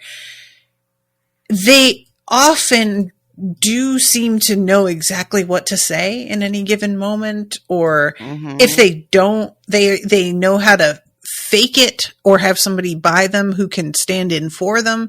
And I just love that she says this to Katniss, and Katniss just doesn't answer and sort of looks away because there's very much a like, okay, yeah, like what do you say to that? Don't know what to say. So, yeah. Yeah. I love this moment when she shows up to the hospital and she just like does not want to go in there. And we know from the books how uncomfortable Katniss is around sick people, injured people. and how helpless she feels in those very specific situations. And we don't get a lot of like context for it, but there is just this moment of her being like, I can't go in there with them. You don't film me in there with these people. That's not what you want to get on film. And then to your earlier point, she does walk in and it's very like, oh, she's here. Oh, she's here. Oh, thank God she's here. It's giving Misa. Oh no, it is. Oh, it is. Yeah. Yeah. There's I'm gonna spoil you on something, and you know what? I'm not even gonna tell you what it's from because there's a potential for me to cover this eventually. But there is a point at which, in a book, it's a similar scene where somebody who's like been through some shit and represents something comes to a hospital, and he has had some like work done to his body, and they know about it. Everybody knows about it. And somebody says, like joking around with him, did they keep your thing like the same? Like they're, gesturing to his crotch. And he leans in and he says, well, okay, you know what? If you really want to know that. And he leans in and says, you'll have to ask your mother.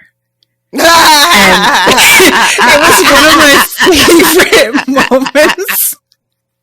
And it really like gets everybody like kind of warmed up to him because nobody really knew what to expect of this dude, And I wish that there had been something like that where she just sort of like manages to crack, but she's just so not a jokester. Like that is, she's the opposite really of somebody who knows what to say. So yeah, and that's part of what we like about her. So it's fine, but. I was longing for something to break the tension because it was just so serious. It felt very self-serious, Yeah. Oh, we have him like seeing her there now. He's going to bomb the hospital because he sees her there.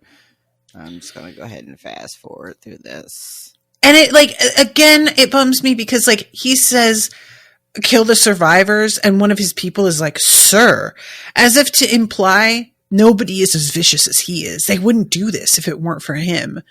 Right, I don't like taking the responsibility out of everyone else's hands and making it that he is just this maniac. Like the point is the Capitol does this. All of them are complicit. They all have these like streaks of viciousness and dehumanization of the rest of the districts. Like you don't get that kind of proximity to power if you're not already in line. Exactly. You're not right next to the fucking president if you're going to say shit like, "Are you sure, sir? All of them? Some of them are innocent." Yeah. Like, no, get the fuck out of here. Disappointing. Oh well. You do. Indeed. All right. So there were a couple other things, and I'm trying to scroll through here and see because I'm sure that I am forgetting something. You want to talk about this? Oh, you go first. No, you go ahead. I was going to say, I think it's District 4, the lumber district. Yes! Thank you! Okay. You guys, a couple days ago on the old Instagrams, I was doing that, flipping through reels thing where they show you reels that were popular 2 weeks ago on TikTok. And I saw a competition where they have people try to climb a tree with the like belt in the lumberjack style, and they time you to see how fast you can do it. And this man shot up there, and then he just sort of like lets go and like slides all the way back down so fast. It was crazy. And I'm watching this and I was like, oh man, I wish we had gotten to see something like this from Joanna, that she had, a skill like this to show off, because I bet working there, it would have made sense for her character to be able to do this. And then they did this here, and I was like, yes, it felt like somebody heard me and was like, we got you. Don't worry about it, girl. We got you. But yeah, I really, really loved this. What did you think? I thought it was great. It was like we get the two big scenes. We get this one, and then of course the dam, where it's just people throwing their bodies in front of immense fire, knowing that a lot of them are going to go down. But some of them are going to make it, and the end result is going to be worth the sacrifice that they make. And like, you don't, when you're watching it, you don't understand like what the fuck they're doing. They're all like marching behind the peacekeepers are behind them with guns trained on them, and they're all like just marching. And then they just start fucking running, and they're shooting, and then they all just scamper up these trees. You're just like, what the fuck? And then everything starts scamper blowing up on indeed. The ground. Yeah, it's definitely a scamper too. But no, and it's just like a really quick scene, but it was dope. And the same thing happens with the dam, where it's just like they're marching up to it, and then there's just bodies dropping because they understand that they're going to be in the first line of fire, and they're willing to do it because the thing they're trying to accomplish is going to be worth it. And I really appreciated those, because one of the things you don't get in the books is like what's happening in the other districts. And it was one of the things that I was most curious to see what the movies were going to do. Yeah, we don't definitely necessarily meet people in the other districts. And I don't think I think that's okay. Like, we don't like meet like each like captain or sergeant or leader of the individual districts. We meet Paler when they're in aid at the hospital, but that's pretty much it. But just getting those moments to see what others in other districts, what they're willing to do, I thought was fantastic. Yeah, agree. Yeah, and the brutality of the explosions and everything. One of them yells, "If we burn, you burn with us," to call back to her line. And the explosions are so sudden because, like, you know, I know something's going to happen, but I wasn't sure what it was. And same. As soon as the explosion started, I just went, "Oh, damn!" Like, yeah, I was not ready for that. I wasn't ready. I thought they were going to like drop things from the trees on them, so I was like following them up the tree, expecting like explosives or whatever to come down from the sky from the trees, and instead it's like the ground that's been bombed. And I was like, "Oh, okay, that will also work." I had a moment of like, are you guys sure you're high up enough to get out of the line of fire? Because this feels like it could do some damage to you up there as well, and maybe knock a tree down or two. Just careful. Right? Just be careful. Just watch I will it. say one of the things, and I don't know if this is intentional, but like, it both the I think it's District 2 with the dam and District 4 with the trees, but both were like, when you think about it, well, the dam thing was pretty gnarly because that took out power to the Capitol, so that's like a big fucking deal. But the thing in District 4 feels like sort of like isolated, and almost like your return on your investment wasn't great because how many people died in order for you to take out like 13 peacekeepers? Like, was it worth it? That's true. But it's really about the act of the rebellion itself, not necessarily the numbers and whether or not they killed all the peacekeepers or whatever, freed their district. That's not the point. The point is the rebellion itself. The point is showing you're willing to go to these lengths, that you're willing to put your body on the line, your life on the line, to show that that's how fucking like fed up you are. That's the point of it. And we have, we didn't really talk about it, but there's like, before Pete is rescued, you know, we see him on the broadcast 2 or 3 times having these interviews with Caesar. And they don't show him when he does the last one where he warns them that the bombing is coming. They just cut the feed. We don't see him like getting beaten and bloody like you do in the books. No, he just gets like grabbed and yanked off screen. And then it just goes to like blank. But there's a couple of scenes with him being interviewed, and he is, you know, like he's all dressed up in like Capitol clothes. And, you know, we see him first being like, we didn't know anything about this, which is true. We know it's true. They didn't know anything about the plot. she's innocent. She wasn't part of this rebellion. We didn't know anything about any of this. And then there's another one where we see him telling her that the rebels have turned her into something that she's not, that she is basically being used, that she's a sucker. Don't believe what they're telling you. Try to talk to them, tell them to put their arms down before it's too late. And can you trust the people you're working with? And do you know what they really want? And I feel like that moment,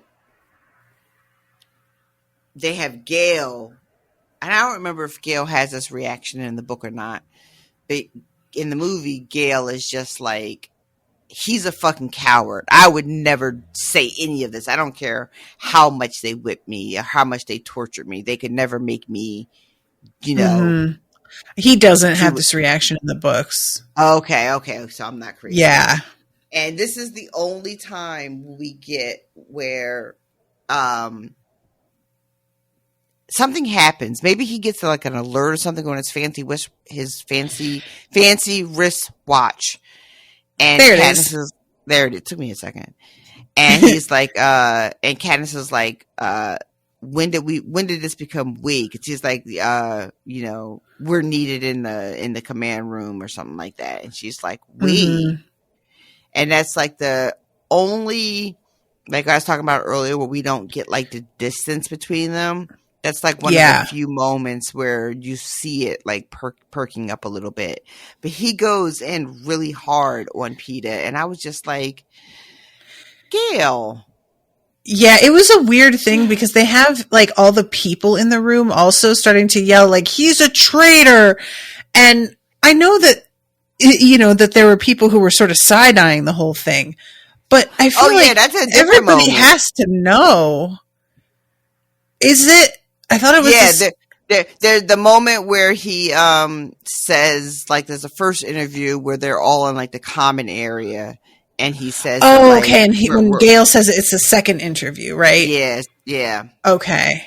Gotcha. I just felt like everybody's reaction just was sort of, it didn't feel like, believable to me, but it felt to me like, how do these people not get that he's being tortured and as a captive? Right? Exactly. Like you all, of anyone, you all should get this better than most.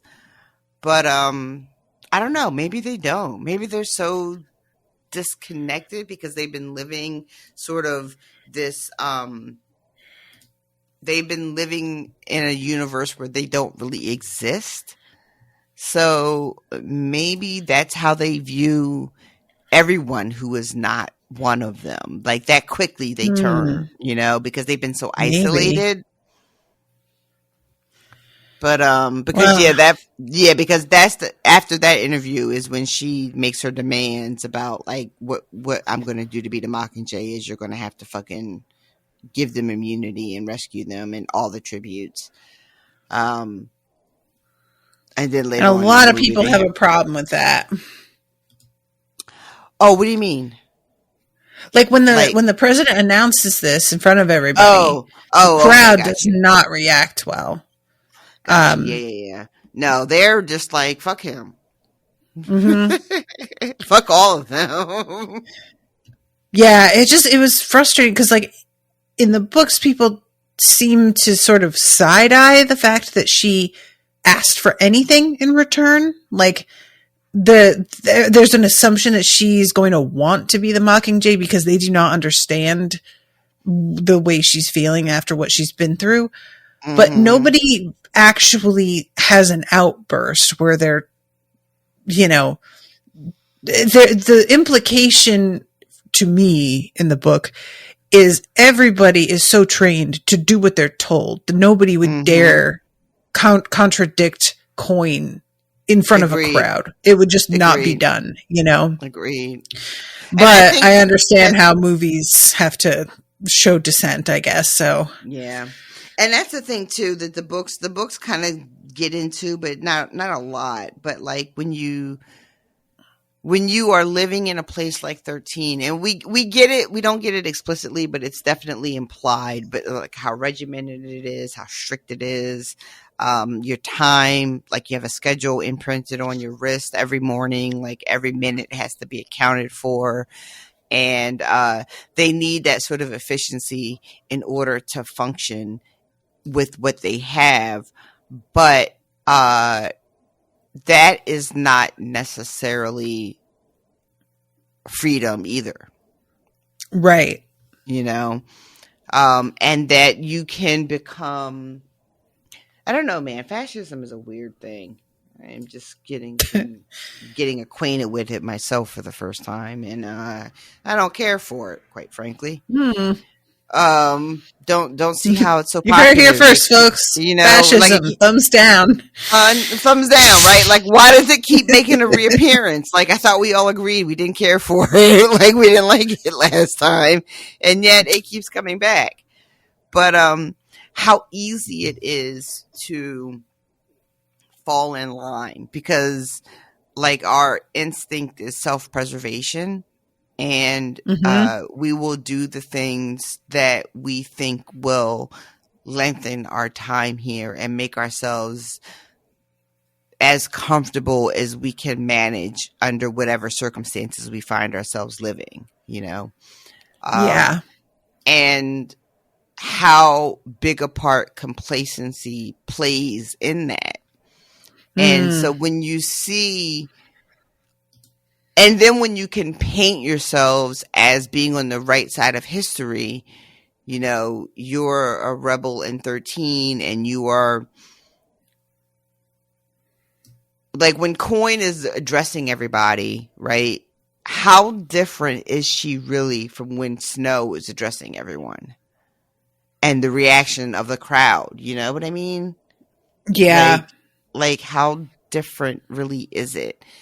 And there's something really attractive to human nature about a strong man, or in this case, woman, right? Someone who will have an iron fist for our benefit, though. Our benefit. You know, as long as it's in our benefit, we're like okay with the iron fist. It's only when it starts crashing upon us as individuals, then we're just like, oh, wait, no, I don't like this at all. I didn't think they would eat my face. Right? But there's something that, like, we continually fall into that trap, because there is a comfort in thinking that someone else has got it all under control. You know, someone else that's not me has got the situation in hand, so I can relax. And that people in 13 are, I don't want to say that they're like just like unknowingly following Coin and they don't know what like she's really about, because I think in a lot of ways they're not privy to her innermost thoughts. They don't know like what her plan for the future is. They just know that she's the alternative to what currently exists. Right. And that's a trap we the fall lesser into. evil, if you will. Right. In real time, we fall into that trap we keep doing it over and over and over again. Doing it. Which is why the way that these books end is so fucking remarkable. Like, I couldn't have, like, I wouldn't have guessed that in a million years, you know? Like, the shock on my face when that reveal happens is, like, real. Because it's so rare that our fiction makes that choice, you know? Like, not to bring up the unspeakable, but like we had a whole book series that we loved to, you know, record on. We loved it so much we did it twice. And that kid just grows up to be a cop. It's really something how much we did not clock that at the time as the problem that it clearly is to us now. Not at all. You know? Like there's an opportunity to make like fundamental change, or there's an opportunity to just kind of do the same shit that was already being done. And how often we will just do the same shit that's already being done. So I found those scenes with Coin, having read the books. Like if I had read the books and I was just watching the movie, I don't think I would have clocked it. But having read the books, anytime Coin is addressing the residents of 13, I'm just like, oh, this looks scary. This don't look good. Yeah. This is ominous. Definitely. Yeah, all that's missing is the giant portrait of herself behind her. Right? And like everybody is wearing the same colored like fucking overalls and shit. And it's just it's oof. Ooh. The visuals. I really I enjoyed the fact that like everything is in 13 is like slightly futuristic, but it's all got this sort of beige patina over it to indicate that it's old and busted because we've been here for so long. And so that as well, it just makes everything look very Soviet. Yes. You know, like, fucking yes. That is 100% correct. So I'm so glad that you brought up those lumberjack things. I'm so glad because I really would have forgotten. I know I would. And I'm looking through everything else to see what the dam scene I thought was really quite good. I enjoyed that one a lot. I think it was like the water setting as well was like so strange feeling.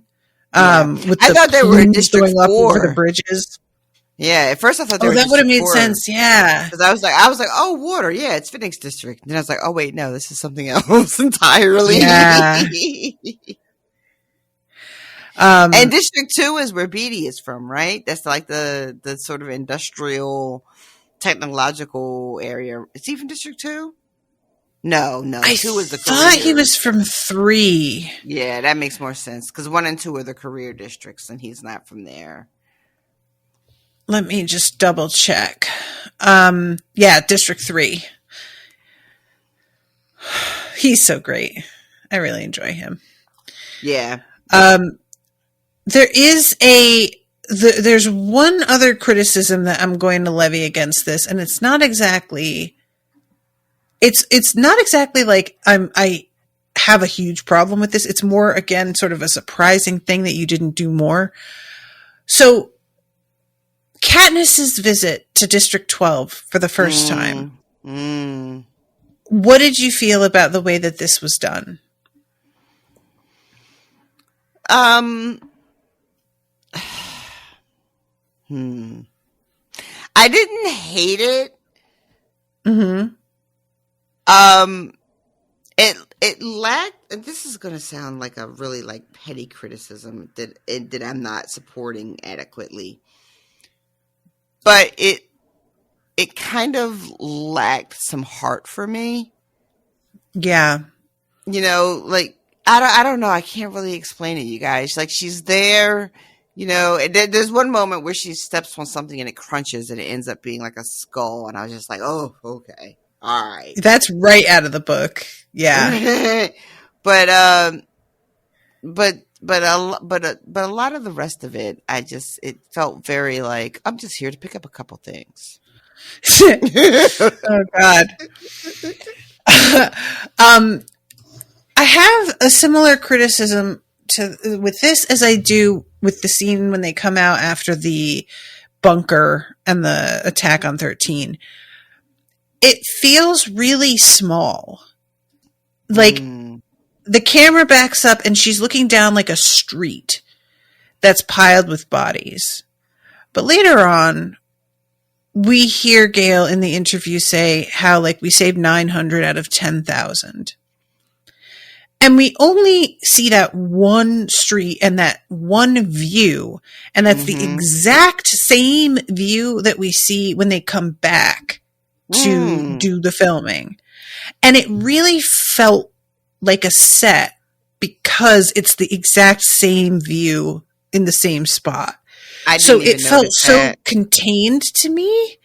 And it just was like, I wanted there to be, they've used CGI so heavily in the other movies. I was like, do like a fake drone shot where we get to see all of 12 from above and how All completely decimated. blasted out it is. Yeah. Yeah. Let us see multiple streets, and we don't have to be in Katniss's POV. We can just follow the camera down streets and see the number of people that are dead, how some of them are still in their homes, like sitting at a table, not prepared for this at all, you know, anything that sort of gives greater scope.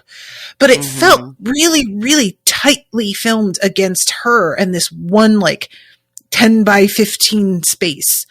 And similarly, when they come out of the bunker, the camera pulls back like it's going to be this huge dramatic, oh, look at all this rubble. But it doesn't pull back that far. It pulls back about the size of like a tennis court. It feels like. And there's rubble, but I don't really remember what the exterior of this place looked like to begin with. So it doesn't really hit like, oh, look at what happened to it, because I didn't get a great view of it in the first place, which is also true of 12. We never got a great view of 12. The one spot that felt like, okay, we had some previous experience with this was the Justice Building where they did the reaping. That's the only place that we really got like a wide shot at the start.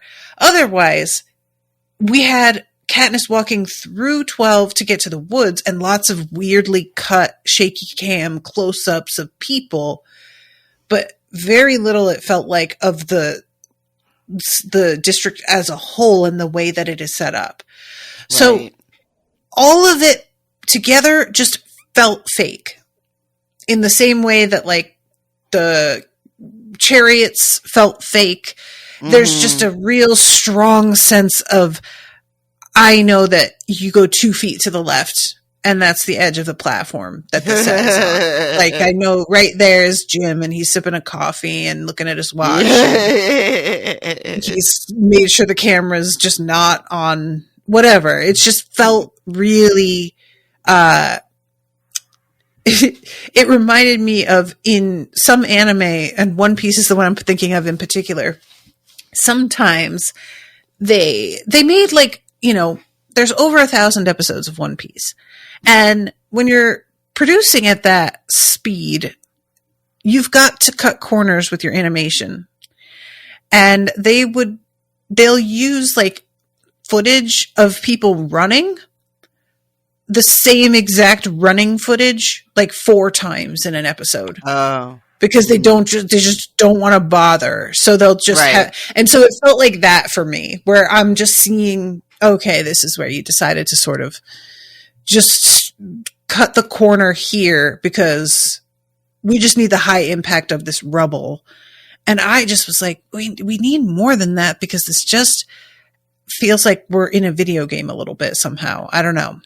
How did speaking of coming out of the rubble after the bombing of 13, how did the roses land for you when they come out? I felt like it didn't make any sense. It doesn't, right? The movie is not doing, like, they're trying a little bit harder this time, because they have her when she goes back to 12 and she goes into her study and there's like a vase of mostly like rotting flowers, and then there's one pristine white rose. But they just didn't do a good enough job for making that impactful in the way it's supposed to be. And she has to. And like, part of the trouble is that it's like a scent thing, that's hard to get across as well. But I feel like you could pull it off with if her you have acting, somebody fucking mention it, you know, or that, said it one time in one movie, like, oh my God, there's that smell, you know, it makes me blah blah blah. Just one time. Just if you can't, you know, can't get it across any other way, just fucking say the line. Just say it once, and then that'll be enough, you know.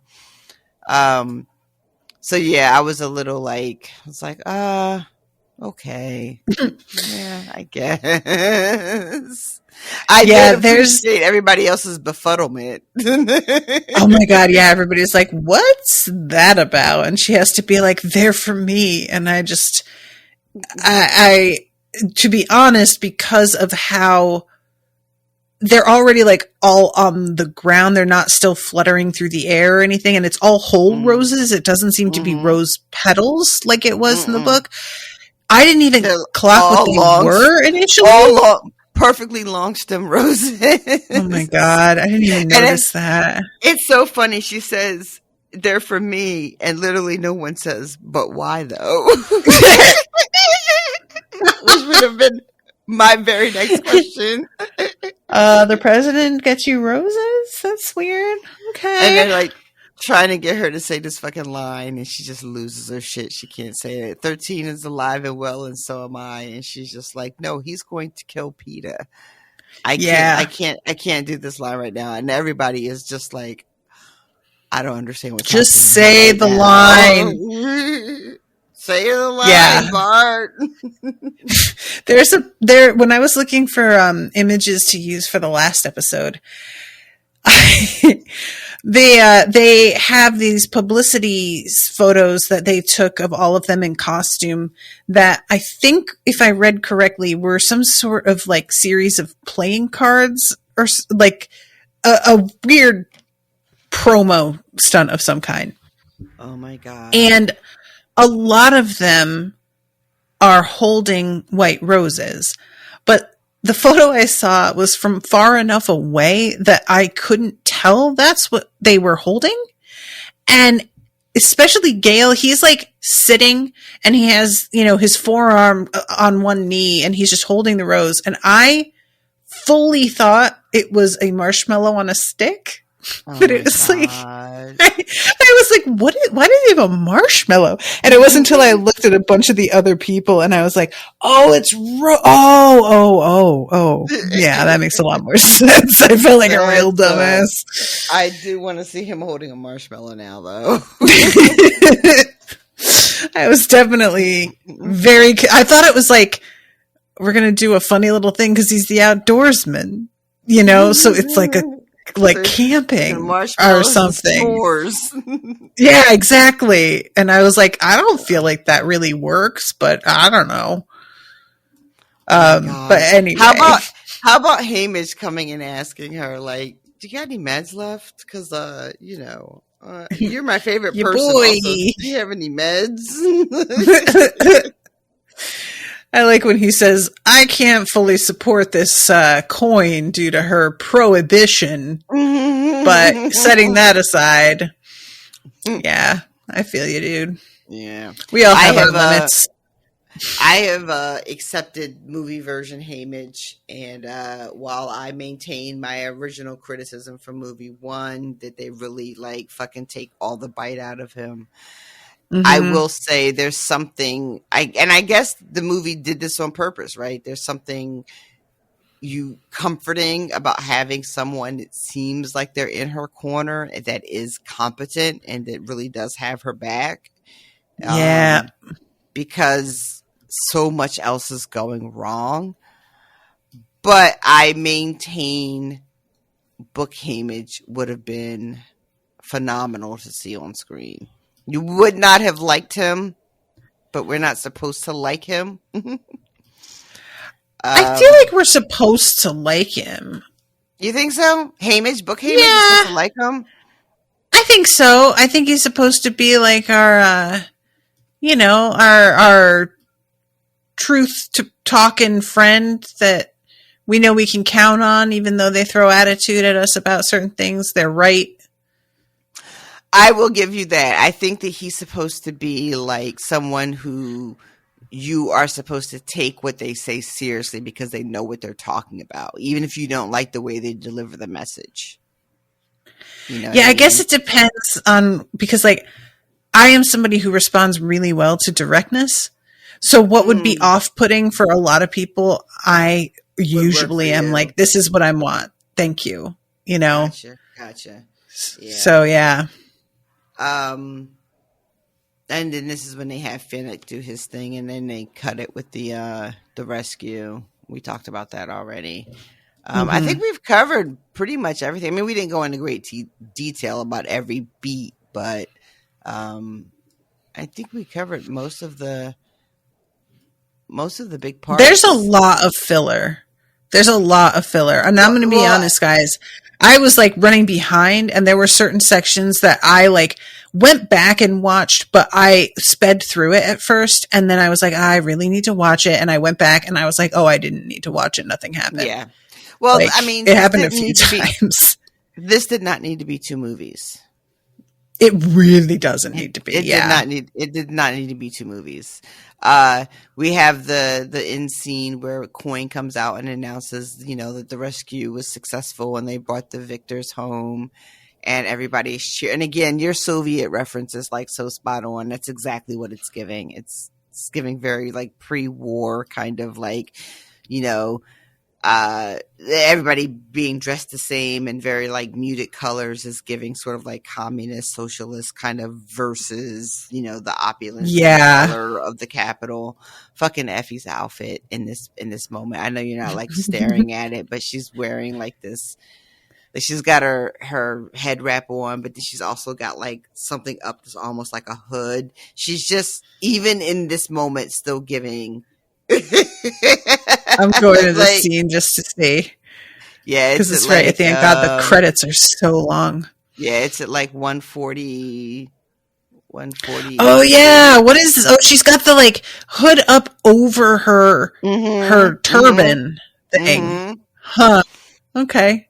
That's as close as she's getting to a wig, I guess. Just draped fabric.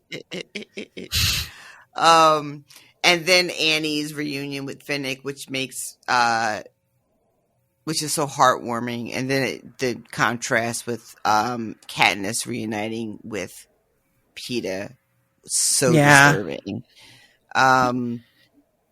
And it's all cut with Coin still like addressing her followers, and everybody's screaming and yelling and clapping. There is a moment where the camera kind of pans to Prim and the mom, and they look kind of like unsure, but like they're clapping because everybody else is clapping, which is just like a weird thing I noticed. I think they're looking for Katniss and wondering where she is, because they haven't told people what's going on with Peeta. So they don't know why she's here. Gotcha. Okay, that makes more sense, because I was just like, what are they looking around for? What do they know that I don't know? And then it goes to her sneaking off from her bed in the hospital and finding Peeta all strapped down, just fucking thrashing around, and it ends. That's just how it ends. Yeah. So it's just so like. I'm watching this moment with him struggling against this, and it's just so goofy. I don't know why they ended it like this. It feels so much less threatening than if he were laying there still and just glaring at her and moving like his fingers as if he were still trying to strangle her. The franticness, it just feels like a stereotype of crazy. You know what I mean? It just feels really lazy to me. But, do you know who did the fucking screenplay for this? As I'm looking at the credits, who? Fucking Jonathan from Buffy. What? Remember Jonathan? He plays like the nerd in the earlier. Yeah. Yeah. Well, he's like a huge like producer and writer in Hollywood now. That's who did the screenplay. I did not know that. Okay. I just saw his name, and I was like, screenplay by Danny Strong. Like, why the fuck do I know that name? That's why I know that name. How wild. I didn't know he was still out here doing stuff. He did Empire. Yes, girl. That was him. Oh, boy. Yeah, that show was a real mess. He pops up in the weirdest places.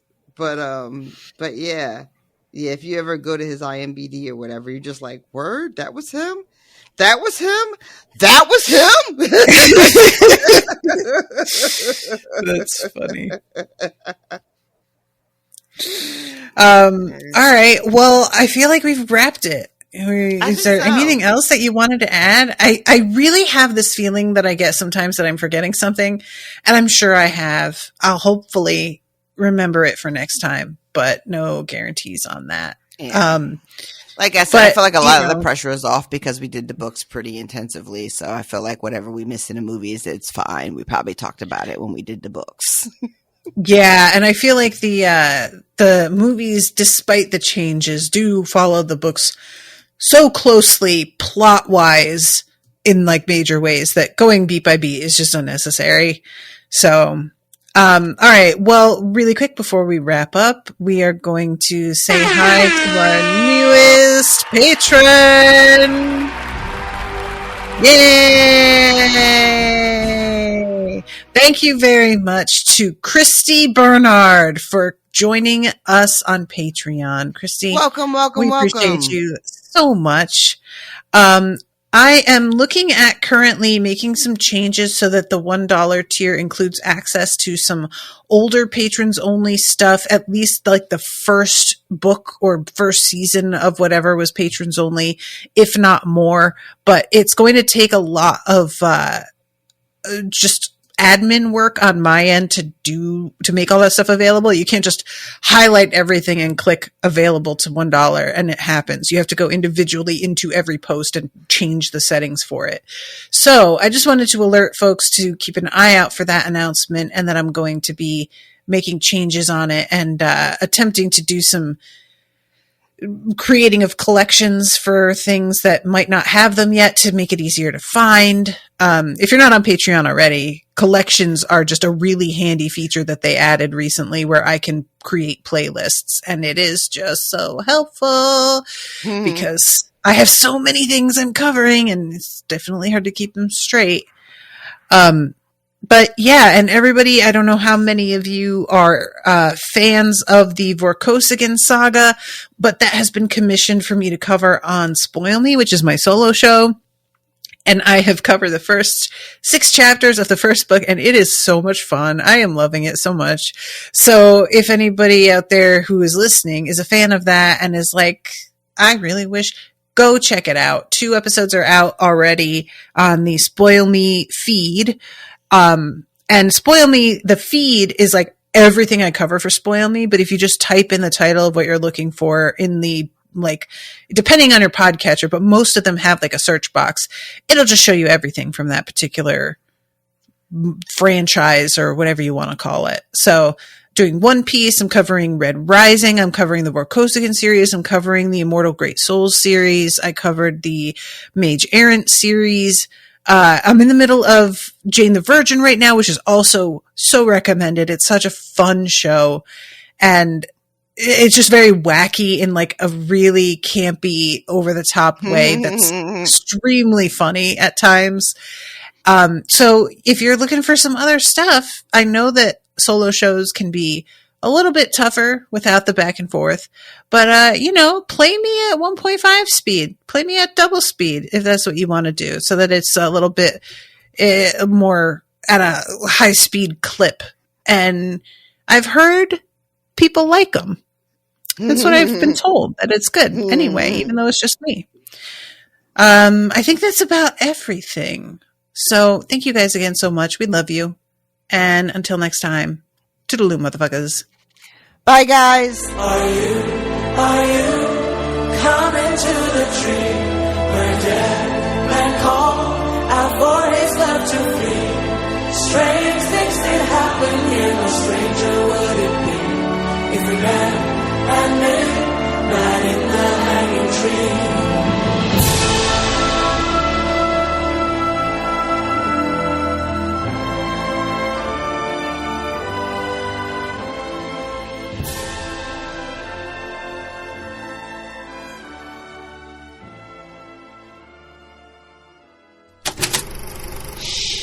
That was an Unspoiled Network podcast.